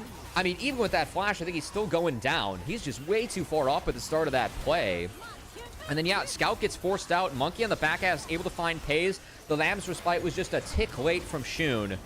Wasn't quite able to get that off in time to help Pays, and that was the big game changer to make sure that this fight was really one-sided for Team WE. But really surprised how hard JDG were trying to trade on the other side of the map, try and get themselves back in. Again, we're kind of questioning the scaling of this game. We really feel like if it goes like Omega late, we like the Senna.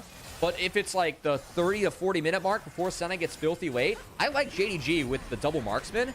I'm really awkward we're forcing so hard in what I consider still a power window for the Viego and the Silas versus what we have. Huh? Missing? Oh, Missing! Oh, goodness. This is Missing. He's living up to his namesake, man. And, This is his on this champ, man. Rakan, this is his champion. And this is something that we really haven't talked about, is that Missing early on in the year He just was pissed himself. big... Yeah, early on in the year Connect with was the a Herald, man. He big chickened reason out. why JDG was not playing well. And lately he's been a little bit more quiet, a little bit less of a problem. But in this game, I mean, on that signature Rakan has just been really bad. Yeah. And now Otacon getting started up by Team WE. He is actively hurting JDG. Let's see if JDG are able to bail out their much maligned support in this This is game. the champion that he had, like, what, a 27-game win streak on? It just absolutely filthy. I think career, I know it's over a 75% win rate. Yeah, it's just below 80%. And meanwhile, I mean, Cube is just doing his thing. Cube, he doesn't have a TP. WE's going to try and buy as much time as they want. TP, I no don't think problem. Otacon matters a ton. They can't walk forward past the past everything, but yeah, they don't care. If they're able to delay the bases, this is going to be at least an inhibitor turret down. If I'm Cube, I don't take the inhibitor yet. I would not push past this, and therefore I think it's kind of a waste of a TP from Allah. Because if you take an inhibitor this early, I don't think it's good. Now they see Allah. Hang on, Karis. Karis is so deep right here. He's going to use Between Worlds, but he gets knocked up and goes down and gives over a shutdown to Pays and a miscue from WE. Yeah, he thought the Between Worlds could get him out of there. That was not the case. As Karis, I can understand trying to buy some time for your York. Again, I think that play is done, though. You don't want the inhibitor. You're taking inhibitor like 4 minutes before Baron. Screw that. You're giving over free gold, right? You don't get enough off that control.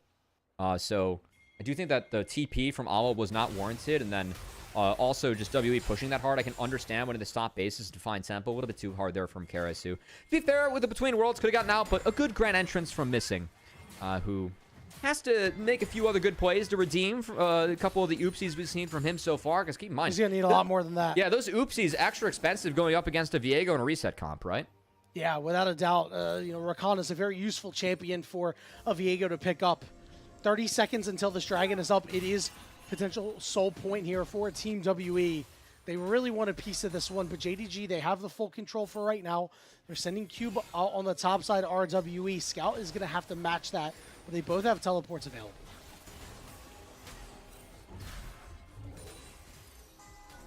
I mean, we have to kind of keep our eyes on Karis here. It has 2 items.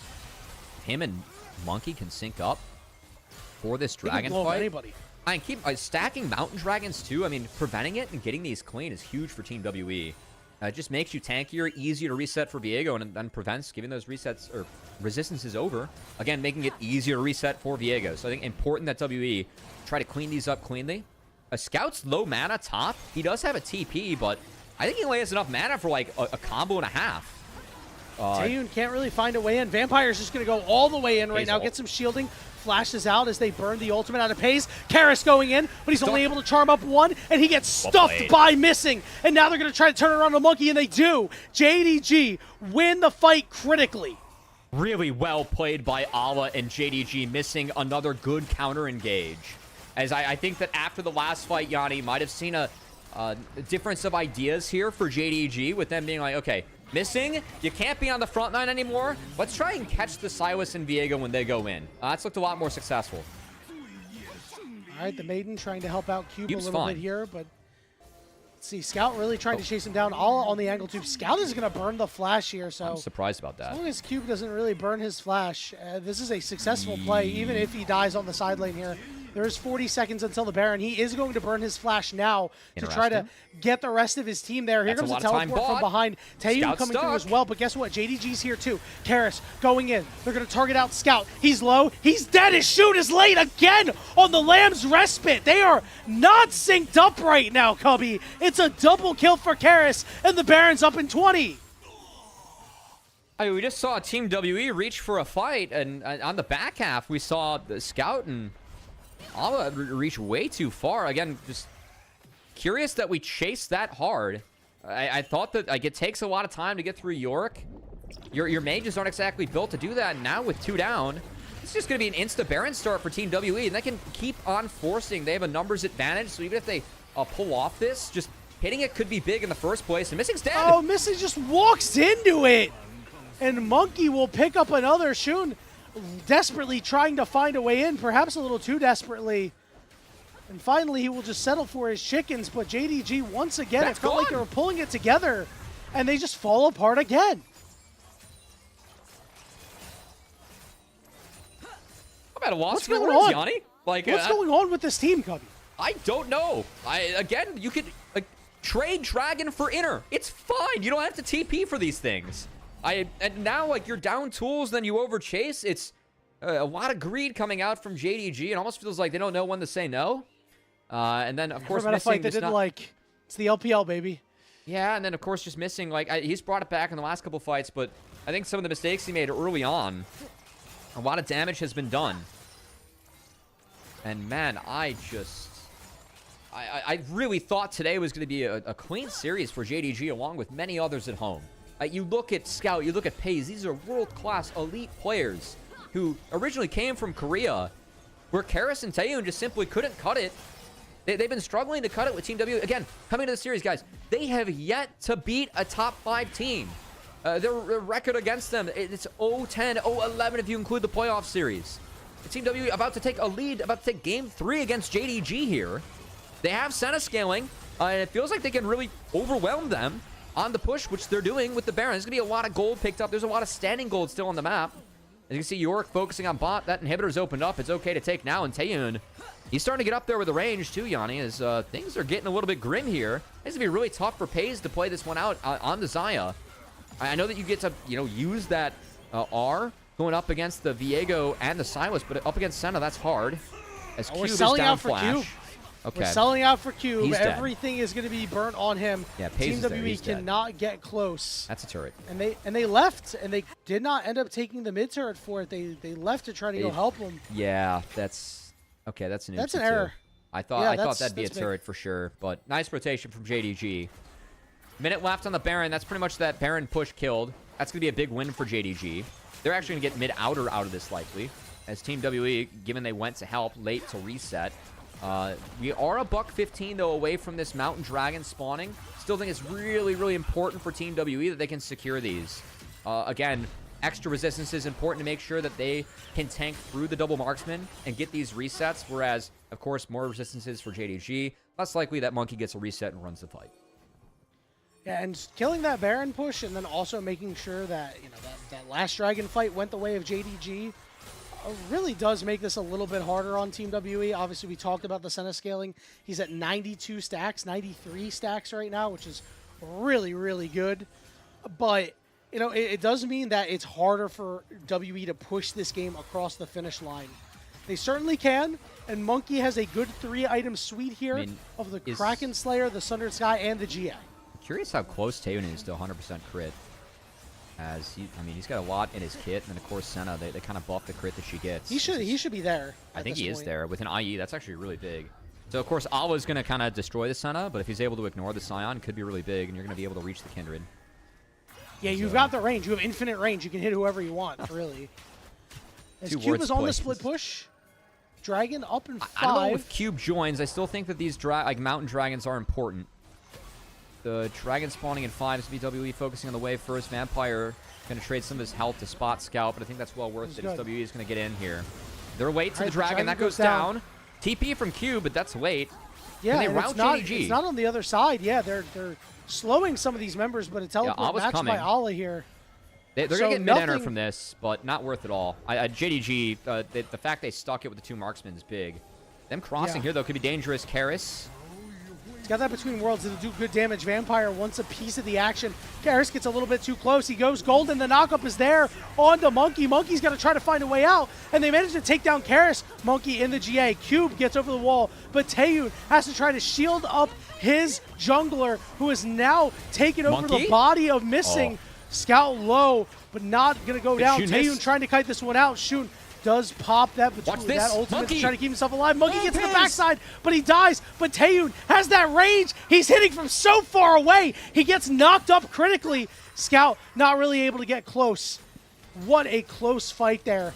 But JDG will limp away with a victory. That was a great flash from Pays. Made sure the Rip connected with Monkey, and no more resets came in. But even a fight that being that scattered looked a little bit scary there for JDG. As you're really seeing the importance of Lamb's Respite in these fights for JDG. It's what's going to empower their marksmen to hit. And if not, you can see the range of Taeyoon kicking in. I do think if Taeyoon played this better, he might have been able to clean up. I do want to see it in the back half. It was a decent engage from Missing. As they got Monkey down in the GA quite early. And they took Karis out, who did have a well-timed GA. Just wasn't enough. Vampire kind of flashed in to make sure Monkey got a reset. Kind of threw his life away. That was a bit of an oopsie. I think if Vampire played that slow, they actually could have also been a big win. And yeah, watch Taeyoon and Pays here in the back half, because Shun's going to go hard. Of course, that E, though, going to buy Taeyoon some space. I was scared here. This flash from Pays is so critical to make sure that he rips Monkey and no more resets are given over. I think if Taeyoon maybe clicked a little bit better or found the Q, yeah, because he got caught up by there. If he finds the Q slow, maybe he can take down Pays. Just wasn't the case. That is so worrisome for JDG, though, because it looked like JDG had that fight favorably early on. But if you give Taeyoon enough time, Yanni, he will be so strong. I see a Black Cleaver, too. I think that's, like, Senna stacks it up really quick, and that can be taken advantage of by the Viego Yorick. He's got to get there move first, speed's though. nice, too. He's got some time, but, like, what's the scaling going to be like in this game? I mean, again, like, Kindred Zaya, you see that, you're like, oh, boy, like, that's probably going to be the comp that wins, right? Scion, too, like, oh, if this goes late, we're fine. Aurora's got good ratios, too. But we're seeing WE really stretch the map. They're ripping it. And try and play around Taeyoon and the range. But yeah, ripping it's the move. You have double marksman. Just start plugging the objectives. Monkey's not 4, here yet.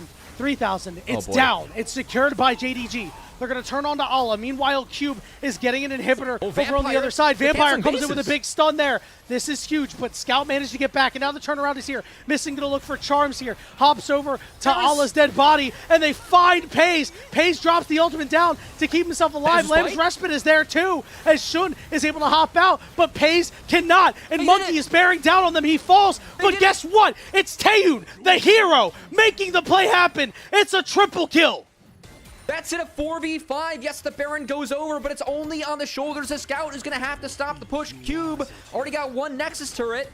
Scout's doing his best to kite it out, but they're going to rotate. I think this is the game, Yanni. It's the Baron for Nexus trade, Cubby. JDG opted into it, and WC said, we will take it, baby. Team WE are one win away from doing what every LPL fan thought was impossible. I cannot believe what we're seeing so far with Team WE. And from JDG, you took red side in game 1. Game 2 draft was good. That was really solid. But game 3, what we're like, these forever fights that they're trying to attempt to play into a Silas Viego Senna comp, it's so questionable for me. And seeing Team WE punish like this and find themselves at 2-1, this is crazy, man. If JDG get eliminated this quickly, like throughout the entire split, it's been like, JDG's going to figure it out. They're playing better in the back half. Like, they had so many games at the end. They started to win. They have not shown it in playoffs. And this team that people really had expectations, had hopes for, and hoping, honestly, if we're going to be honest, take down Top Esports and make sure that they're not going international, right? I think a lot of LPL fans would rather see JDG, regardless of what form they're in, over Top Esports. How is WWE doing this, man? I have Karis and Taeyun up 2-1 in a best of 5 against Scout and Pays, man. Like, what is going on? Cubby, I have no idea what the hell is going on, bro. This is some wild stuff right here. This is the serious gourmet stuff that you hope for. It's always a banger in the LPL, my friend. And, you know, big shout outs to what Team WE has been able to do. Taeyun in that game, just playing at range, playing within himself, doing overall a really good job. But I mean, you know, Karis and Monkey, they did so much too. They bought a lot of space. Monkey had a particularly solid game. You know, I hate to say though that, oh, you know, maybe it's an issue with JDG, right? But I mean, we saw they were just out of sync once again. A lot of times, I mean, a lot of Shun's ultimates were just late in some of these fights. He missed the one against Pays. That's critical gold that you're giving over. I mean, this is crazy. I was not expecting this. I feel bad for Pays. Like, we didn't even talk about missing, right? Getting those early kills over to the Viego, to the Silas. And, man, to have WE up 2-1 like this. And keep in mind that if it does go to 5, you got to imagine the Team WE gets blue side. And so far, blue side's 3-0 right now in this series too, Yanni. So that's pretty significant as well. Yeah, dude, I don't know what's going on, man. All I know is I'm here for it. I'm excited. I told you that there was a world where Team WE can get it done. And guess what, Cuffy? I think we might be living in that world, man. I was expecting to be done by now, Yanni. I thought I'd be in bed with a JDG 3-0 by this time. But, man, I cannot give enough praise over to WE. I really feel like the way that even Q being set behind, just the commitment to the split push. And then what we're seeing with, like, the Senna, the Silas, and how difficult it is to get through that. Like, playing around the two marksmen, like, able to space later on with Taeyun. I even think Vampire, I thought he had a really grim game too. That Leona was quite nice in game 3. Just having some of that reach to try and set up for the Silas Viego. And really catch and embarrass missing a few times, quite frankly. Yeah. Like, Vampire on his Leona was outplaying missing on the Rakan. His Please legendary process Rakan. that. Please process that. Like, at home. That, like if you don't know about Missing's Rakan, go to his Leaguepedia or go look at his stats. That's all you need to do. This guy is a savant on this champion. And yet, lived up to his name there. Well, actually, really didn't. He wasn't missing. He was potentially playing for the other team, man. I mean, it was particularly egregious. And now, Team WE on the doorstep of a victory. And before we, you know, I want to get into MVP talks first, Cubby, before we talk about what's next for Team WE in these games. I mean, I think Monkey had a really good game, but I think Taeyun put himself in a lot of good spots to make sure that he did not go down. But Karis also doing so much like in a fight like this too. It's hard. It's a hard choice. I really don't know. So I thought that Karis like had a couple of oopsies, but there were a lot of fights in this game. But also, like Karis has to be the one that really throws his weight around. I can't believe like I'm sitting here watching a best of 5 where Karis is outperforming Scout. Like I know that I've been the most critical of Scout, right?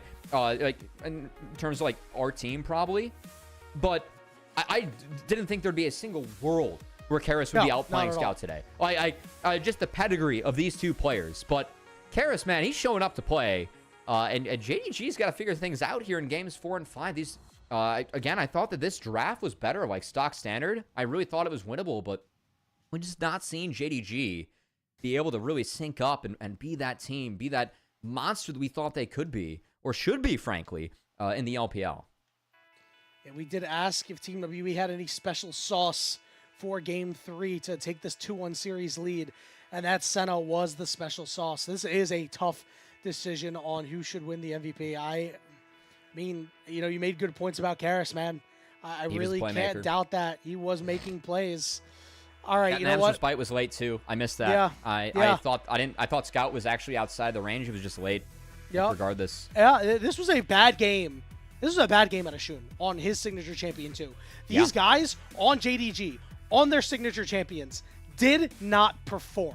And I think that is very, very telling for the direction and some of the issues maybe that JDG have had really putting it all together. Again, we saw during their Hell Week, they came together. They really turned their season around. They locked that third place slot. They looked like one of the hotter teams coming into playoffs. We were talking more about BLG and JDG going into playoffs than we were about anyone's legend in top esports. And now JDG, I mean, they are one game away from elimination, from being done, from finishing lower than teams like Weibo, teams like IG, teams like WE. This has already been a colossal failure to be in the losers bracket this early. And now, if you don't even get a chance to sniff MSI, I would think that something would need to change, man. This is egregiously bad for these players. Poor Pays, man. Pays, I still feel like is playing really well. But he's not even been tough. He's not even living to the playoff choker that people have kind of put on him. He's actually done well so far this series. You know what the funny thing about this is too, Yanni, is that this was supposed to be our like round 1 matchup, but of course Team WE was chosen by AL, so they got Weibo and lost. So like then they're like what the seeding match would be, right? Like they still lose to them in the lower brackets. Pretty crazy. Good call, Karis with bud. 2 pogs, by the way, in this series. He's pogging right wins. Now. I cannot believe that he is playing better than Scout coming in. As someone that's been so critical of Scout and his play, I just never thought we'd see a world where Karis is outperforming Scout in this best of series. But that's where we're at right now. We're going to see if JDG can dig deep yet again and win back-to-back games to avoid elimination from the LPL split.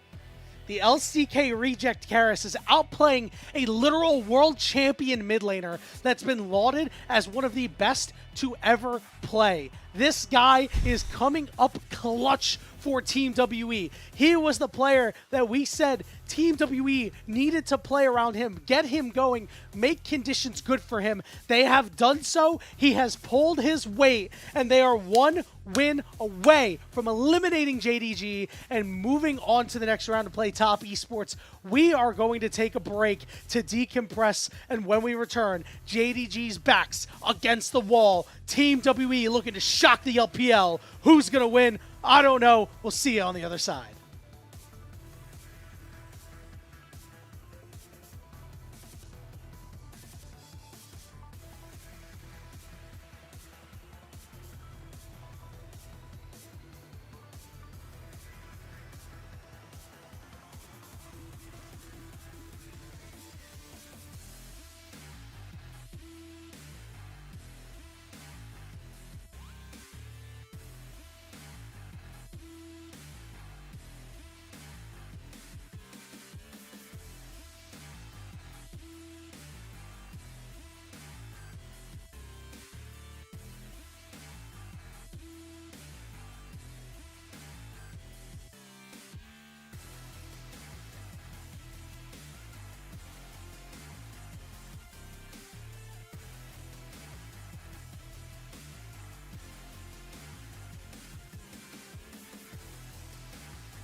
Welcome back, everybody, to the unofficial LPL English broadcast where Team WE can do it again, baby. I told you, Cubby. Did you believe? Nope. Well, you better be believing now. Yep. 2-1, Team WE are up. They pull out the Senna when we doubted Taeyoon and said, what do you have in your back pockets? Do you have anything crazy? Obviously, it's not crazy. It's meta now, but it's something that he hasn't played yet. Pulls it out, has a great game on it. And, you know, Monkey and Karis really pulling their weight, getting the job done. And JDG backs against the wall in a do-or-die Game 4. And if they win a Game 5 on top of it, going to be hard to come back from.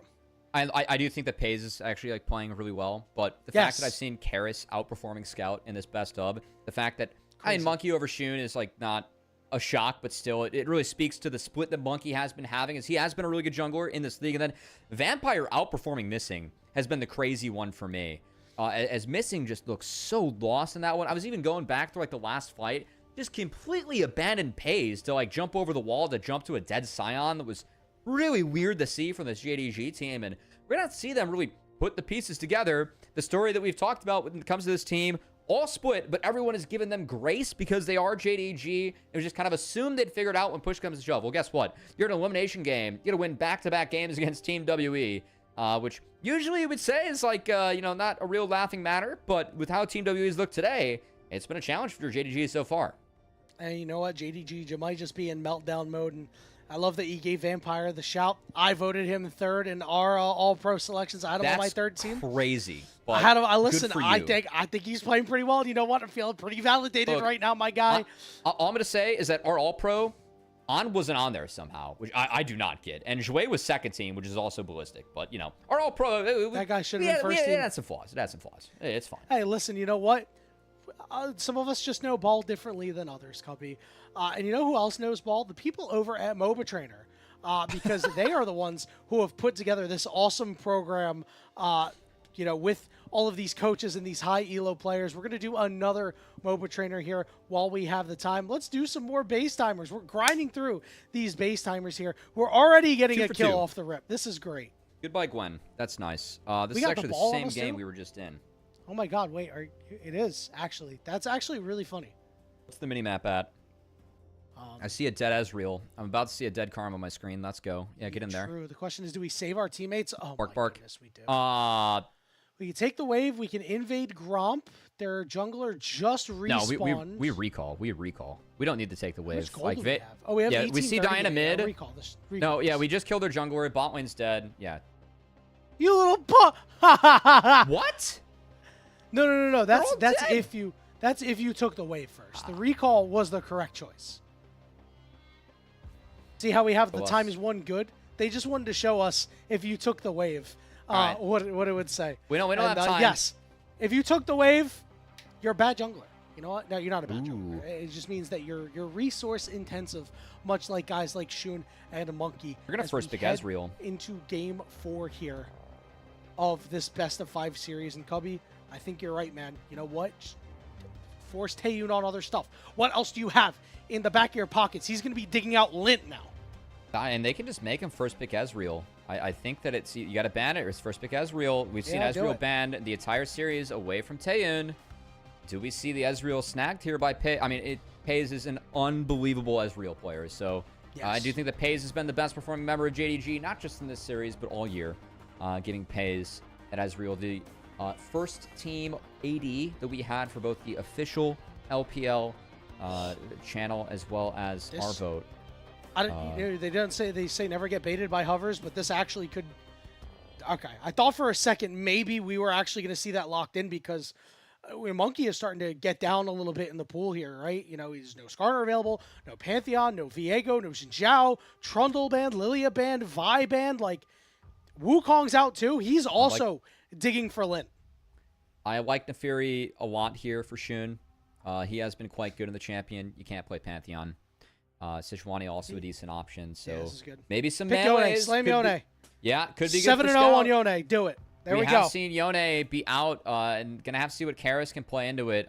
We'll say in hindsight, I think denying the Karma that early was a little questionable. You're really going to have to avoid being overwhelmed now by the Sejuani plus the Yone. Karis' Akali is 3-0 and can play really well around Sejuani. Does make a little bit more sense now as to like why they banned out Lilia, I think, too. But I'm surprised at where we've been going here in terms of at least Monkey and his pool, because it's going to get really narrowed. I mean, you got to imagine that we're going to see a Poppy ban now. And you got to play, you have to play something tanky if you're Monkey, because you're looking at a Karma support, right? So he's got to play some form of engage. Yeah, again, we're starting to get into the issue where you have to choose between saving Taeyoon's pool or saving Monkey's pool, right? And it looks like they elected to save Taeyoon's pool here by giving him this Jhin Karma, because it will allow you to get some of these picks off. You can't let Karis wait until the second half to pick, so Monkey is just going to have to play with the hand he's been dealt here. It's going to be very, very difficult for him to play this game unless he finds a really snappy pick. I mean, in terms of like the rest of his pool, like we're really reaching here if we're Monkey. Like pretty much the only champ that he's played more than 3 times that's on the table is Nefiri. And if you're going to play Nefiri here, I don't think that's the pick for the game. I really like how Nefiri Jhin works, but I think you need something tankier. So I'm kind of curious to see what Monkey ends up going for, because again, this is a team where what Monkey says goes. Ooh, you could pick Galio here for Cube. Yeah, you want to see top first, though. You want to see top first. Well, what I'm saying is, yeah, because, I mean, Galio would be pretty okay for JDG, too, is the issue. I was saying, like, you could do that and then play Nefiri, and now you can protect your Nefiri, you can protect your Akali, but, again, as you said, the tankiness issue would occur, so we'll see what the options are. Looks like we're just going to default to bread and butter jungler Jarvan. Yeah, I hate it. You're up against I do too, man. No one where Cataclysm gets you insane value, or you can trade that for flashes. So this does enable you to kind of be pseudo frontline to try and catch those Glacial Prisons, and you can still flag and drag out. But I don't think this is the right game for Jarvan. I would have much rather preferred to see something like an Olaf even for Monkey this game, which he has played twice. Like, you have a Karma. You can play into the Sejuani. Okay, well, they're going to put Missing on Yuumi. Frankly, I would do the same thing after I saw him play Rakan in the last game. I respect that. And that Renekton ban opening up for Camille, or it could make some sense here. As I think Aatrox, Camille, and Bessa, yeah, just pick a melee here. They said, bro, get off the controller. Get off the sticks. Yeah. Like, that's crazy, bro. It's true. Playing so bad he goes on Yuumi duty. And we're going to see a blind Camille here for Allah. Renekton's down. There is a world where we can actually put Akali into Camille. It's actually one of... it's a really bad matchup for Camille top, now that we've seen Cube play it. But if you want to get really weird here, we could see Karis and Cube kind of flip things up. But... no, it's just going to be Ambessa taking it. I really like JDG's draft. I feel like we're going to go to a 1v1 to see who gets game 5 side select. This draft is pretty exotic. The Jarvan was not it, man. Insane. Like, what does Jarvan do in this draft? I know that there's not a lot of CC for Akali, so I think there's a world where Karis can like get in the back line and really wreak havoc. Jhin as well can bring some control, but I think Jarvan, like, this isn't a great game, a great control for Jarvan, and there's a lot of scaling for JDG, and that concerns me. Yeah, and one other thing, Cubby, is where's your lockdown, right? Like, Jarvan's lockdown pretty good against some champions, and against none of the champions on the side of JDG. And now we're tethering some of these targets. We are relying on tethering Yone. We are relying on tethering Camille. Scouts we are Yone relying too. on tethering Ezreal. Scouts Guess Yone, what? man. Oof. That's not going to work. There are too many threats and not enough answers for the side of Team WE here, Cubby. I couldn't agree more with you based on this draft. I mean, JDG rolled over this draft. Now, the only thing is they need to actually make it happen on the Rift because their play has been questionable. Yeah, it has. Again, Vampire's outperformed Missing so far in the series. That's been kind of crazy to me. But I do not like this draft for Team WE. It really feels like the onus of execution is on them to do a lot early. If not, Camille's ability to play into Ambessa later on the side is going to be extreme. The Ezreal Yuumi is really tough to lock down, so it's going to be a tricky one for Team WE, but we'll see.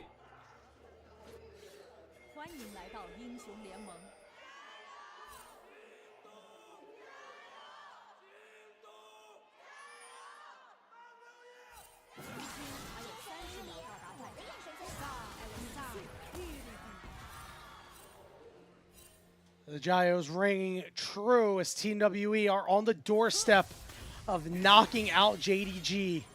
It's going to be tough. We've talked about our qualms with the Team WE team composition, Cubby. The bot thinks it's better later for WE, man. Listen, I cannot. listen. I cannot. You have so much beef with him. I do.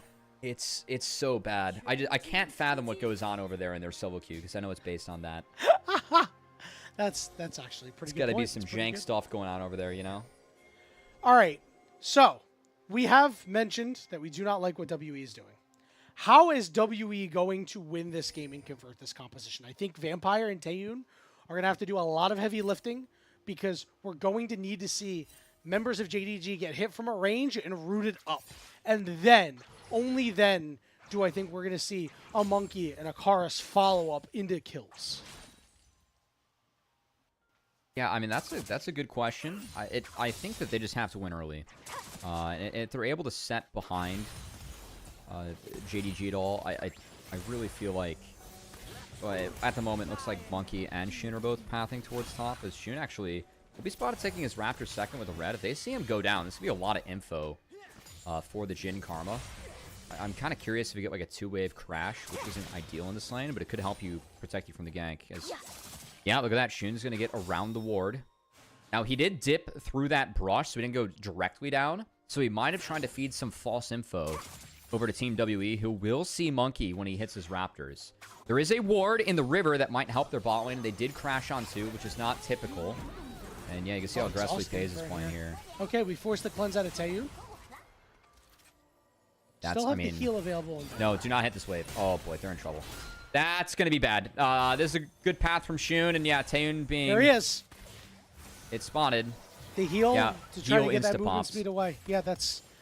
I mean, it's a good response by WE, but yeah, a little too aggressive. Even with what's going on, though, like, Shun was able to at least buy some time, some space for both FaZe and Missing, so I think that still matters a bit. Yeah, let him breathe a little bit. But, like, again, you're setting yourself all the pretty far behind. Yeah, he's gonna... bro. Oh, yes. Yes. That's my good boy jungler right there. He is playing for the team. Playing for the win con, baby. Yeah, level 3 here for Vampire and Taeyun, but as well as FaZe on the route. Missing! What are you doing? He detached, but Shun not able to at least save the day. It's going to be first blood go for WE. It is going to be a trade as Vampire is unable to escape the clutches of FaZe. Okay, I mean, that's going to be a lot of camps now being taken away from the Sejuani. That wave is at least pushing back into Taeyun and Vampire, so I feel like that's the best case scenario. It's still a lot of sums burned. Okay, yeah, Monkey, as calculated. Well played, Monkey. As we'll see if he can impact this top lane matchup on Camille. I do have to say, a lot of eyes need to be on Monkey after this, Yanni, because he got really, really far ahead with all the time that Shun spent bot to try and make sure that his scaling bot lane was set up for success early on. To the point that Shun, even with the G-Belt, he's just going to go straight for his respawn Raptors, which he's going to be waiting for. But man, Monkey gets 3 quadrants for 2 gank spot. That ends up being 2 kills going over to JDG. As you can see, Shun not spotted. And yeah, Missing jumping off. And he doesn't... He didn't have the cooldown to get back. Thought he was going to be able to kite it out. And it was Taeyun and Vampire able to make sure they punished. Vampire getting the kill is a bit of a whatever. Oh, hang on, Vampire slowed up, and he's going to die down here. We're camping Shun is playing for his AD carry. Dude, what did the coaches and FaZe say to these guys after this game? Like you're ganking my lane 3 times before 5 minutes, or I'm going to try and go to KT this offseason. Well, I mean, I guess it didn't get through to Missing, man, because somehow he still managed to die. Even though it was a positive play, I'm still a little stupefied by that. But regardless, things starting to go JDG's way early on in this game. There is a bit of a CS discrepancy in the jungle here, and a level discrepancy. Just a little bit. As is expected. Look what's happened bot lane. Taeyun and Vampire are looking at their top side like, please God, make sure that we win this in 4. If not, then we'll see what happens game 5. You do have strong solo laners on each side, right? Oh my God, he's back. Things are... guess who's back? Back again. You gotta learn, guys. Oh, okay. Oh, they knew, bro. The thumbs up, too. hits him with the OK. Oh my things God. are not okay. I'm sure internally Taeyun is screaming, crying, hoping his jungler and the rest of his team does something. His scout has to fate sealed his way out of a mid lane skirmish. No way we take that. Okay. Do it. I bad, but always do the one thing I really liked from near airport in their run is Double Diff calling Jin W Mr. Useful. I love that. That was an example of Mr. Useful there from. It doesn't matter where you're at in the game as Jin. You hit your W, you're Mr. Useful. Yeah. Well, Shun had to head back up to the top side to clear out some camps, which means that Monkey has purchased to go and take care of this dragon. He is already level 6 to Shun's level 4, so interested to see if Monkey starts to get the ball rolling soon before Shun is able to make an impact with his ultimate. Dude, Paze went backstage and was like, "You failed the Kindred game. You are my dog for this next one." It's like turbo behind in this game. Cubby, you got to bark, bro. Oh my goodness. You've done it once before. I need you to do it again, brother. It wasn't. I mean, we'll see. If Paze carries, then it's a maybe, you know. But I honestly don't mind the approach. Like, I know we're joking about it, but you're setting up your Ezreal Yuumi for success. This is Paze's Ezreal. He is incredible on this champion, right? I think the two champs that, you know, when Paze picks, it's like it's must watch League of Legends when he plays this, when he plays Kalista. Those are the two champs. Like, I'd really credit Paze for just being like an unbelievably good player on these two champions. And you have the Yuumi, you have all the help in the world from the Sejuani early on. We're gonna have to see if they can cash on in. As Cube's gonna be a little bit sad, seeing that they did swap the lanes up, and yeah, that wave's probably gonna be frozen on him here on the top side. It'll be tough to break that one up. We'll have to see. They should take the red. Go take Shun's red. If Monkey's able to get in here, like, again, he'd be up 2 levels. This could be really good, actually, if Monkey reads this. Let's see what the move is. Monkey is just going to clear out his scuttle. Maybe he needs MOBA Trainer to help him out with jungle pathing. Yeah. But instead, he will back, try to secure those grubs. As you said, again, both sides would really love to have these grubs. I think they might be a little bit better on JDG. I actually think if they fought here, man, like, I know grubs are one thing. I think if they walked into the bot side jungle, that was the move. And I know that we aren't playing with full info on their side, but, like, you see this Ezreal Yuumi top side. You know how far behind the Sejuani is. Go fight. Instead, playing for the objective, though. I really feel like you could have taken a bot side, though, and just gotten a Jarvan so big where you can actually start the force in the Ezreal Yuumi, and that's real. Whereas at the moment, they're just going to take the reset and make sure they get the grubs for free. But this does give Shun some time to kind of stabilize, get back in the game. He will sack the objective, but will be the swaps coming on in, and tempo being delayed here as Cube. That's he doesn't have a TP, so that's expensive. Yeah, that's really good. Going to get Ala some of this gold down here. You didn't get him any grubs, but he will be able to make hay in his own way, get a plate for himself, and get out. JDG nursing a very small gold lead at this moment, but things have calmed down a little bit here. And for JDG, I think you're pretty okay with that, right? You give your Camille, you give your Yone, you give your Ezreal time to hit their spikes. Once we hit level 2 on them, it'll be pretty big. This Monkey all up in Shun's jungle. Shun will secure that blue buff. Yeah, that's really nice. And you can see the swaps are just going to continue. JDG doing everything in their power to make sure that it's Paze that will be big in this game. Again, Paze been their best performing player this entire split. With all the question marks that you know, have gone down, and rightfully so, towards JDG, not one single person has thrown any of those questions at Paze. Paze has done nothing but perform on this team. Yeah. And really everything, all the eggs in the Paze basket for this one. This is the big move that JDG made in the offseason, of course, that Paze ruler seat swap going on. Paze has been fantastic to split.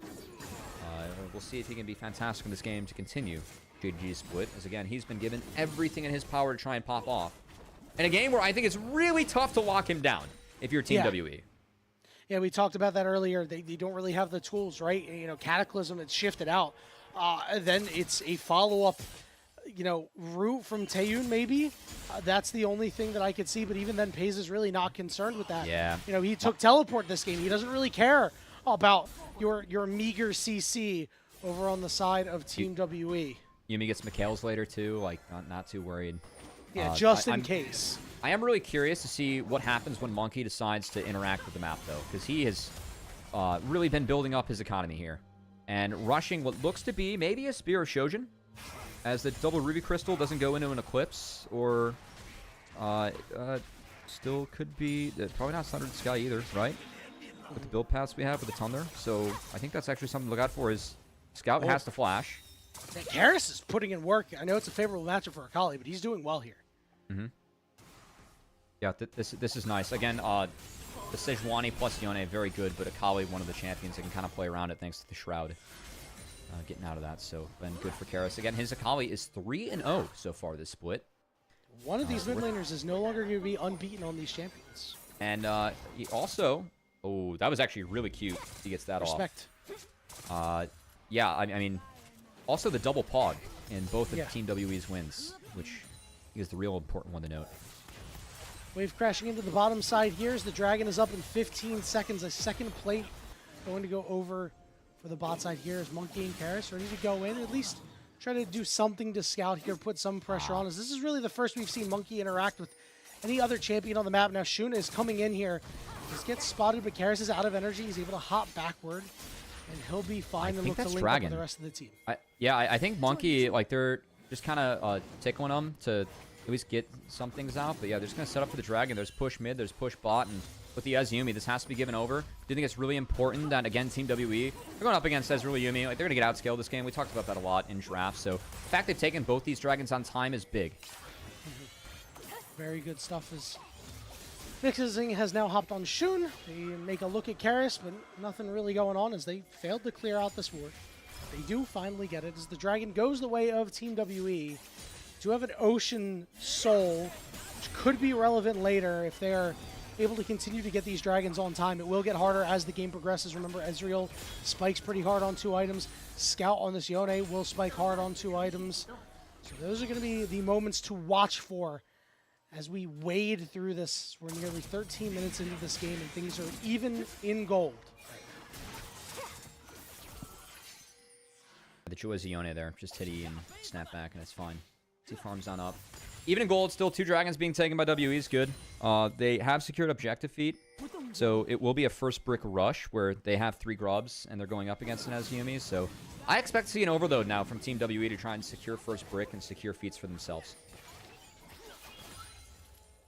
Yeah, they've got all their items right now. Pays is still They should go attack Yone. This is kind of a weird rotation from JDG. I can understand wanting Ezreal and Yumi mid, but there is a window where they could 3v1 to Yone. Shun's not here yet.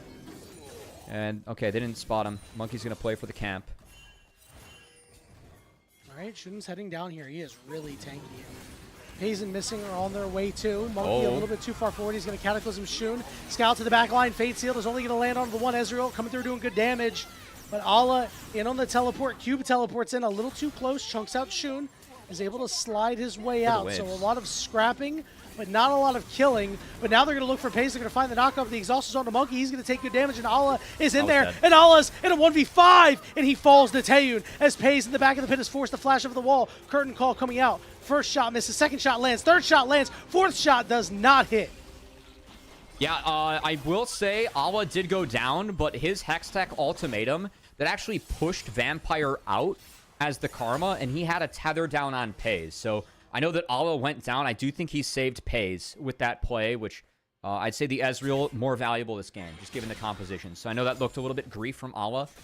I don't know if we're going to get a replay of that one or not, but the Hextech ultimatum, it did push that tether away. So I know that looked a little bit weird. I actually think that was all right from Allah. And I'm curious what you think about this kill going over to Taeyun, right? I think that it's whatever. While he'll be fine, you'd much rather have it on your mid or your top laner. Yeah, I mean, again, it's whatever. As Cube, went in a little bit hard, and this is a really good W from Taeyun. You're going to see a little bit of a terrain diff here, as the projectile still ended up connecting. That's because he's higher up on terrain, how it works. And watch this tether from Vampire. See the Hextech ultimatum? It pushed him out. That was smart. Good eye. Yeah, I think Pays still had a way to get out of that one, but I think that's why Allah went in. So again, I think it looked a little bit weird, but we'll give Allah a little bit of credit there. I think it's just trying to protect Pays, which is warranted in this draft. Yeah, it's vital, because if Pays dies, that means Missing usually is dying too. Yeah. So that is something to keep an eye out. You really trade 1 death instead of giving away 2. Moonstone's in. That's big. Yep. And this Herald is up too. JDG are on it right now. Monkey coming around from the top side here. As the cat is on the boar. Scout looking for Monkey. He was able to hop out to the side. Karis is on the top side here. Monkey's hovering around, but it doesn't look like they're really interested in getting this If they- Rift Herald, so looks like it'll go over to the side of JDG. Think they want first brick, or do they want to fight? Monkey Fight? getting Oh, slowed they up. wanna Now he's fight. going to look for Scout. They find Scout. They root dead. him up. They CC and lock him down. He finally falls. Allah's on top of Taeyun right now, but Cube and Karis are starting to run this fight. Karis over the wall makes the play, Payne's but dead. Allah's there too. And they turn on to Karis, and Pays is pumping out Ignore damage. Pays. Down goes Karis. Pays is fine. Cube has to run. Allah not going to be able to knock him out of the blast cone, but Cube is stuck between a rock and a hard place and will fall, and JDG convincingly win this fight 4-for-2. They threw everything at Scout. They took him down early, but the rest of the fight, they ignored Pays. You cannot ignore Pays in the Ezreal in this draft. I know it's hard to get through him and the Yuumi, but Pays made them feel the pain in the back half as he was able to play that one out undeterred. It's exactly as we said earlier, Cubby. There are too many threats for JDG, and Team WE cannot handle all of them. I'm really down with the execute they had on the Scout. I'm just shocked they ignored Pays in the back half. I want to see the fight from Karis' perspective. It's Karis' job to take down the Ezreal. And this engage from Monkey, he finds Scout like this is actually pretty decent.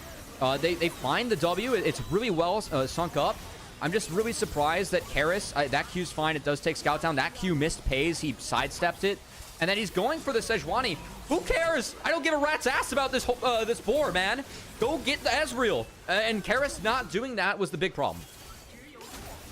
Couldn't agree more, Cubby.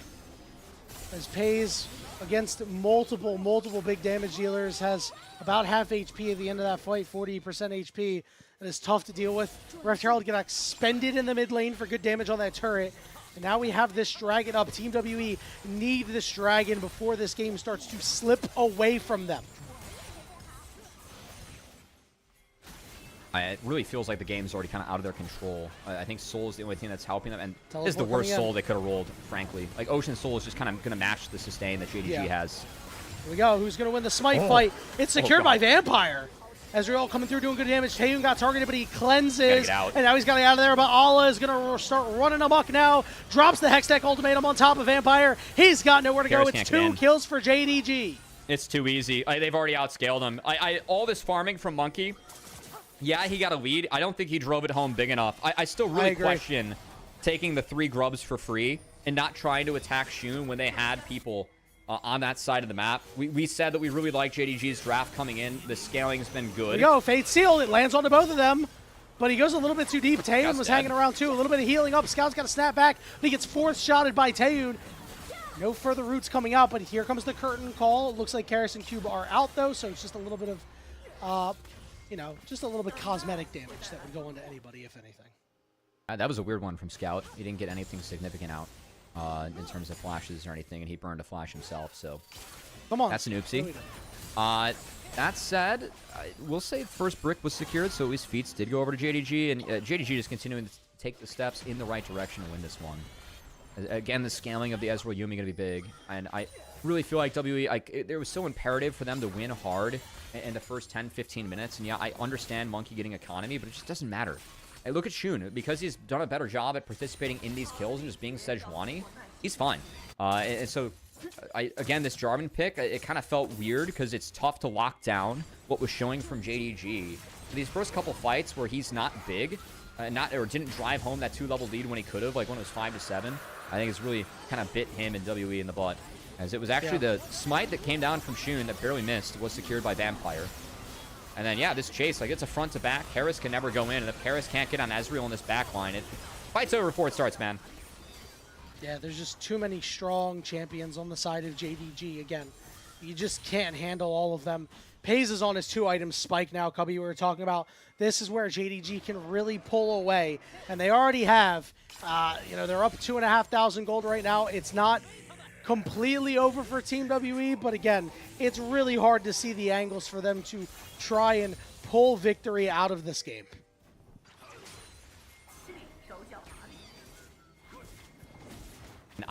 The crazy thing is, Yanni, there's a 1v1 for side select for Game 5.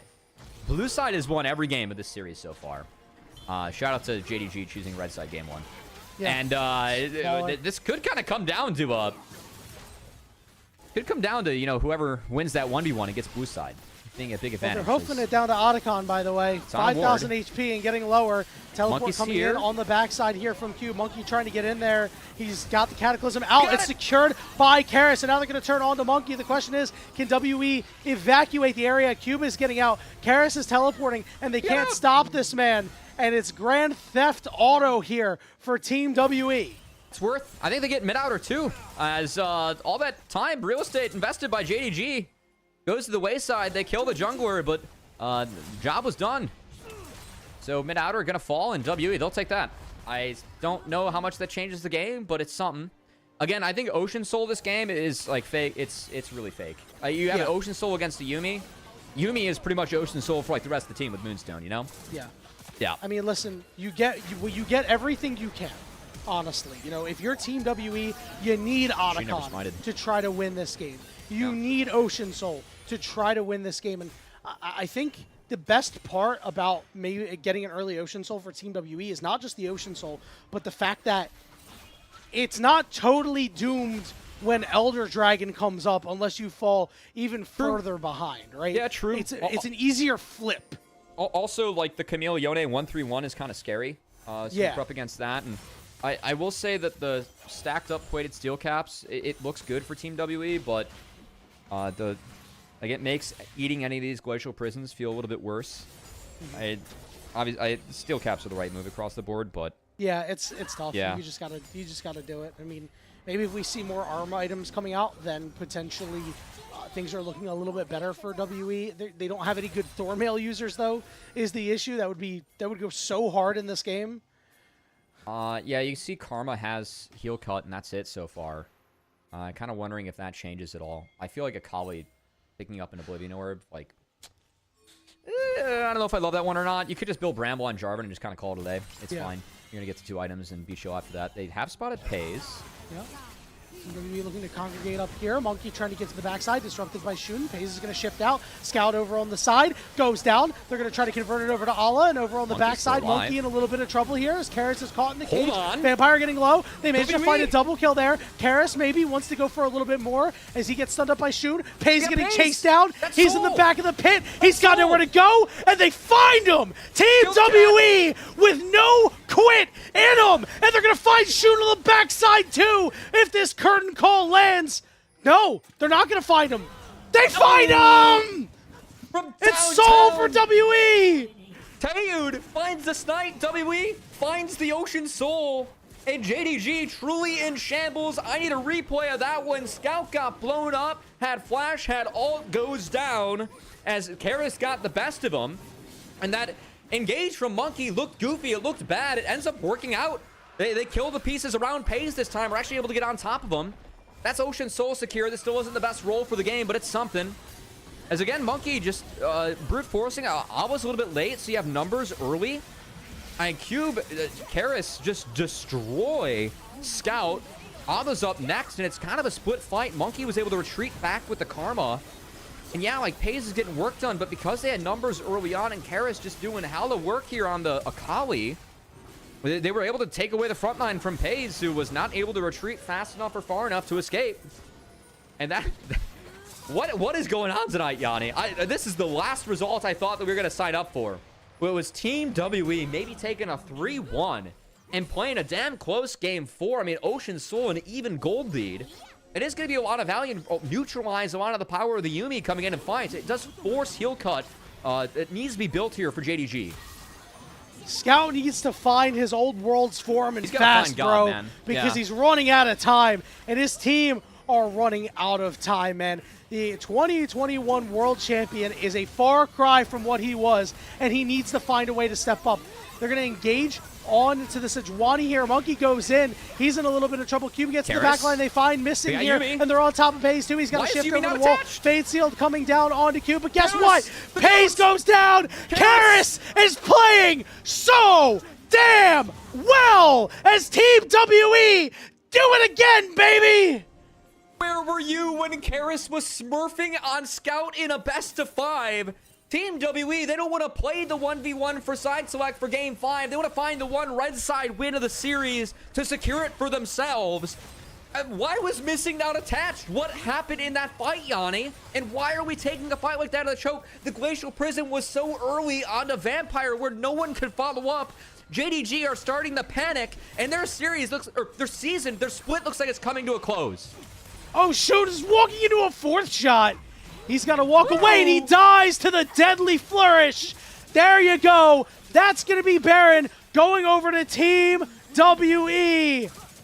Cubby, this is incredible what we're seeing out of this team that we thought was going to be a Group Nirvana team going into Split 2 placements. This is a team that we JDG thought doing? was, you know, going to just beat LGD and nothing more. And yes, they did lose to Anyone's Legend, but they are fighting and they are winning against JDG. Missing was caught out by the Ambessa ultimate. The cat was publicly executed because the cat wasn't sitting with anyone else. Karis found Pays in the brush as he annihilates the back half of the fight. And I don't know why Shun was there or playing that early. He's not playing with the solo laners, as both Scout and Awa were late, and that wasn't on them. That was kind of on Shun being there too early. I know that with, I mean, what's going on with Team WE? I have no idea, man. Taeyun and Karis overcoming Scout and Pays in a best of 5 just feels illegal on paper. But Karis, he might just be the 3-time Pog in the series to take down Scout. He's been outperforming Scout all series. Okay, game 2, maybe not, but it wasn't that brutal from him. Anyway, I'm going to ignore caveats here. Hey, listen, you know what? It doesn't fit our narrative. No, it's, but like, again, Team WE coming into the day 0-11 against the top 5 teams. And they're dunking JDG. Like, JDG has a scaling comp with the fact that they were able to stack up these dragons. Secure, they're just straight up fighting better, too. Like, this is a team that's actually playing on the same page, the power of friendship. That's been the criticism of JDG all split, is that they haven't been able to put it together. And you can see, like, these deadly flourishes. Look at how quick and snappy they are from Taeyun to follow up Monkey. I know it's a small thing, but you have that versus how split JDG is with Shun fighting without the team or missing, you know, getting caught trying to hop bodies during a fight as Yuumi. It's just awkward from JDG, whereas WE, the names on paper, they may not have the pedigree, but they've got something between the 5 of them that JDG just doesn't have. They got heart. That's what they have, Cubby. As Team WE are Pace playing there? hard and playing to win. They find Pace. They find Shun. They find Missing. And they are going to find a series victory. Here we go. Looking to put the nail in the coffin. Allah is the target. He will fall. Scout will go over the wall. He will snap back, and his reality is grim. They have been denied 11 times, and on the 12th time, the ride attendant says, you are tall enough to ride the LPL roller coaster. Team WE are moving on. They have knocked out JDG, and they will face Top Esports. Oh my goodness, Team WE. Elation on their faces. The fans going wild in JDG's home arena in Beijing as JDG flunks out of playoffs. A humongous disappointment in Split 2. And a team that so many people were hopeful we're going to go to MSI, represent the LPL, are going to have to watch it from Galveston. They're going to Galveston after this one, Yanni. They don't deserve anything else. As JDG could not put it together, and the power of friendship overcomes them in the end. Wow, Team WE, so impressive. Again, a team that they were playing with house money. They beat LGD, and it's something that we expected, but many thought it was going to be close. Some thought that LGD was going to win. They managed to beat them. They go up against Anyone's Legend. We're expecting a 3-0. They deliver a 3-0, and then it's like, damn, we got to play against JDG. JDG got sent to the bottom of the bracket, and then that perversive thought, hey, JDG, they lost to Weibo. Maybe we can beat them. And they smacked JDG in this series. It was not close in some of these games. I cannot believe the collapse of JDG, man. Like, again, this was a team, like, it felt like the pieces, there was a lot of pieces left over from the offseason that just kind of ended up coming together. And you look at a team with like Pays and Scout, I mean, that's real pedigree. You throw in Shun too, coming off of a World Finals appearance, being the heroic sub to help out with BLG. Missing, who was a part of that JDG Golden Road team, right? And these guys just did not put it together. They did not figure it out this split. Scout played a abysmally today. In a way where, like, as someone that was, again, very critical of Scout this split, I could not believe how bad he played in this series. Again, getting smurfed on by Karis for a series is not a way you want to go out, Yanni. And Karis, man, them and Taeyeon, that is a monumental win for Team WE in terms of them just, again, proving that this is a team that truly is greater than the sum of their parts. They have not been able to take down a top 5 team, all split in the LPL, and they do so when it matters in an elimination playoff series.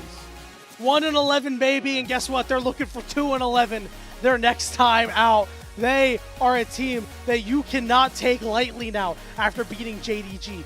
Yes, Scout did not perform. Yes, there were a lot of pieces on JDG that did not do well. Missing did not perform. But guess what? Top Esports, they're kind of in that same boat too. They got sent down to the losers bracket. When things are do or die, Cubby, weird stuff can happen. And Team WE, I am shocked at this result. You and I, both coming into it, thought this was going to be a 3-0, not just on our predictions, but behind the scenes too. We were expecting to be done and dusted about 30 minutes ago, and when we got done, if it went 4, we thought it was going to be for JDG, and instead, Team WE shocked the LPL. They play so well. Karis, out of his mind in this series, the guy that has gotten a lot of blame on this team. When you talk about Cube, who's really been stable, when you talk about Monkey and Vampire, the big drivers, and Taeyeon the Rock, Karis has been the one that we've really doubted, and he showed up today, beating and ousting Scout and the rest of JDG from the Split 2 playoffs. I cannot believe that, man. That's crazy. Incredible. Like the way, like how bad Scout played too. I mean, you never want to root against a player, but I never saw that on my bingo card. Him just getting gapped like that against Karis. I guess if you're JDG, man, you got to go back to the drawing board. I don't know what's going on, but it's been really clear throughout 2 splits. They just have not been able to put the pieces together to play as a cohesive unit. And we see it in some games, some maps, and then in others we don't. And I'm really curious to see what happens with this team going into Split 3, because they're going to be in Group Ascension. They're going to be a team to watch. They've got big names, but are all 5 big names to be back? I'm not sure. It's going to be really interesting. Dude, I don't know either, man. Like, missing just... I hate to laugh, bro, but like, there's just so many questionable deaths on Yuumi. They literally put him on Yuumi so he would not do that. And he had so many questionable deaths. It's like, it's actually mind-boggling how that was able to happen. Right? I don't actually understand. This is the most LPL gold graph of all time, brother. It's a scaling team. I mean, scaling who? You don't have like all the CC to deal with the Kali, but you're the scaling team, and they just fought terribly. In a lot of chokes and moments, like just not warranted. Again, JDG, look at the names on paper. You're like, how can they lose 3-1 to this roster in Team WE? Man, they sure as hell deserve to lose 3-1 with how they played today. It was not good enough. Team WE, they were the better team. I don't care what the names are. It's about how you play as a team. Nameplates off, baby. Nameplates off. Yeah, WE were better. I'm so impressed with what they did. I'm really happy for these guys because, you know, they had a rough start to the split. Again, we thought they were going to be a Group Nirvana team. They started off really rough. And we're like, yeah, maybe they should have been a Group Nirvana team. They got really hot in the middle. They went on a 6-1 stretch to kind of even themselves up. And we thought, hey, to 6-6, maybe, yeah, maybe they'd be able to contend for like that 4th place spot because things were really muddied for a while. They ended up settling in that 6th place spot, a 7-11 finish, which was, again, that means a 1-5 finish. I mean, really, really bad. And they just managed to turn it on when they needed to, right? You know, again, we expected them to beat LGD, but this was really the hallmark series. We knew they were going to lose to anyone's legend, right? But this one, not only building confidence to move forward, but they showed us something in this game. We talked early in the broadcast saying it's not enough to just win. You need to show that you have what it takes to be able to beat top esports. And I have to be honest with you, if Team WE plays like this in the next series, I don't know if they're going to win, but they're going to make damn sure it's competitive. I'm not predicting a 3-0, that's for sure. I think WE at least gets a map off of top esports with some of the form we've seen from them too. This fight, I just cannot believe that Shun was ulting Vampire like that. Like, it was so early before people come in, and then of course, Missing gets one shot. Karis, the job of the Akali to hunt the backline, was able to find Pays. Just so incredibly split by JDG. And JDG, oh god, this E from Paris. Yeah, I don't know if you guys missed that one, but we eat straight into the Jarvan EQ. He looks like me out there with that one. As Pays was fantastic all series. Not a fantastic moment to end the series. And I got to say, Pays, he is your first team All-Pro for both the official LPL and our unofficial LPL English broadcast. And I think JDG going into the offseason, you got to start asking some questions, man. Yeah. Got to start asking some questions. I just don't know what you do, right? I mean, it feels so weird that, I mean, you know, I hate to say that. Oh my God, look at the emotion coming out. This is. How about that? These are Like, if you're a real fan of Team crying WWE, for if you're Team a fan, WE's victory, that is incredible. I mean, if I'm going to go back to some history here, Yanni. How about Messiah for a name? You know, how about Zhao Wei Zhao in the bot lane, or Chao Mei? And like, this was the original great LPL team, the victors of IPL 5, what some of the old heads consider the best League of Legends tournament ever played. It has been a damn long road back for Team WE, doing it with Teacher Ma, by the way, behind the scenes, who was the mid laner part of some pretty tough Team WE rosters, but hey, a personal favorite of mine because he was clearing 3 waves and walking bot. You know, that's how He's a we proud played it papa, back then. brother. He's a proud papa of this But- team. We talked about in game 1. You saw him get excited when Team Wow. WE won the game. And I don't even know if he knew that he would have this much excitement after a series with Team WE winning 3-1. Dude, that was such a powerful imagery, just seeing these people in the crowd crying over watching their favorite team win. And this is just, you know, like round 2 in the, or I'm sorry, yeah, round 1 Karis in the losers triple bracket, pog. right? Karis getting the triple pog, that's incredible. But like, just to think that this is just round 1 in the lower bracket, and to see that emotion come out from these fans. These are people, as somebody who came from a sports fan base that was pained for a long time, these are people who have waited a long time to see any success come out of their team. It is paying off in spades. This team is playing with house money. I'm excited to see their next match against Top Esports. I want to see how hot they come in, Cubby. Well, it's going to take me a while to go to bed after that one, Yanni. I got to. Oh, yeah, me too, brother. I am amped. That was crazy. That was actually crazy. Shout out to Team WE. That, like, what a performance from them. And man, for JDG, really curious to see what happens with them in the upcoming offseason. I hate to say it, but this team has not come together. They have some people that are underperforming, and it's time to make a change. High. Yeah, stakes are high when you're playing at that level. I'm really curious to see what happens. Hey, you mean to tell me you build a team like this, you don't go to First Stand, you don't go to MSI?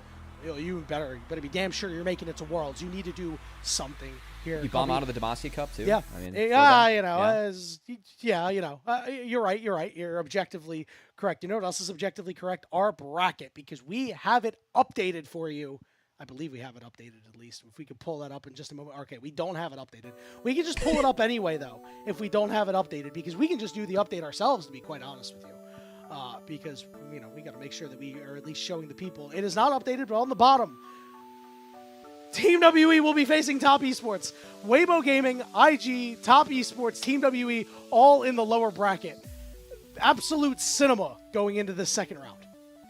I cannot believe what happened tonight. That it's so funny to me that JDG, they ended up with Weibo Gaming because WE were picked early by AL. They lose 3-2 to Weibo, and then the team they were supposed to face in WE goes and smacks them in the lower bracket as Karis gets a triple pog over Scout, and they find the 3-1.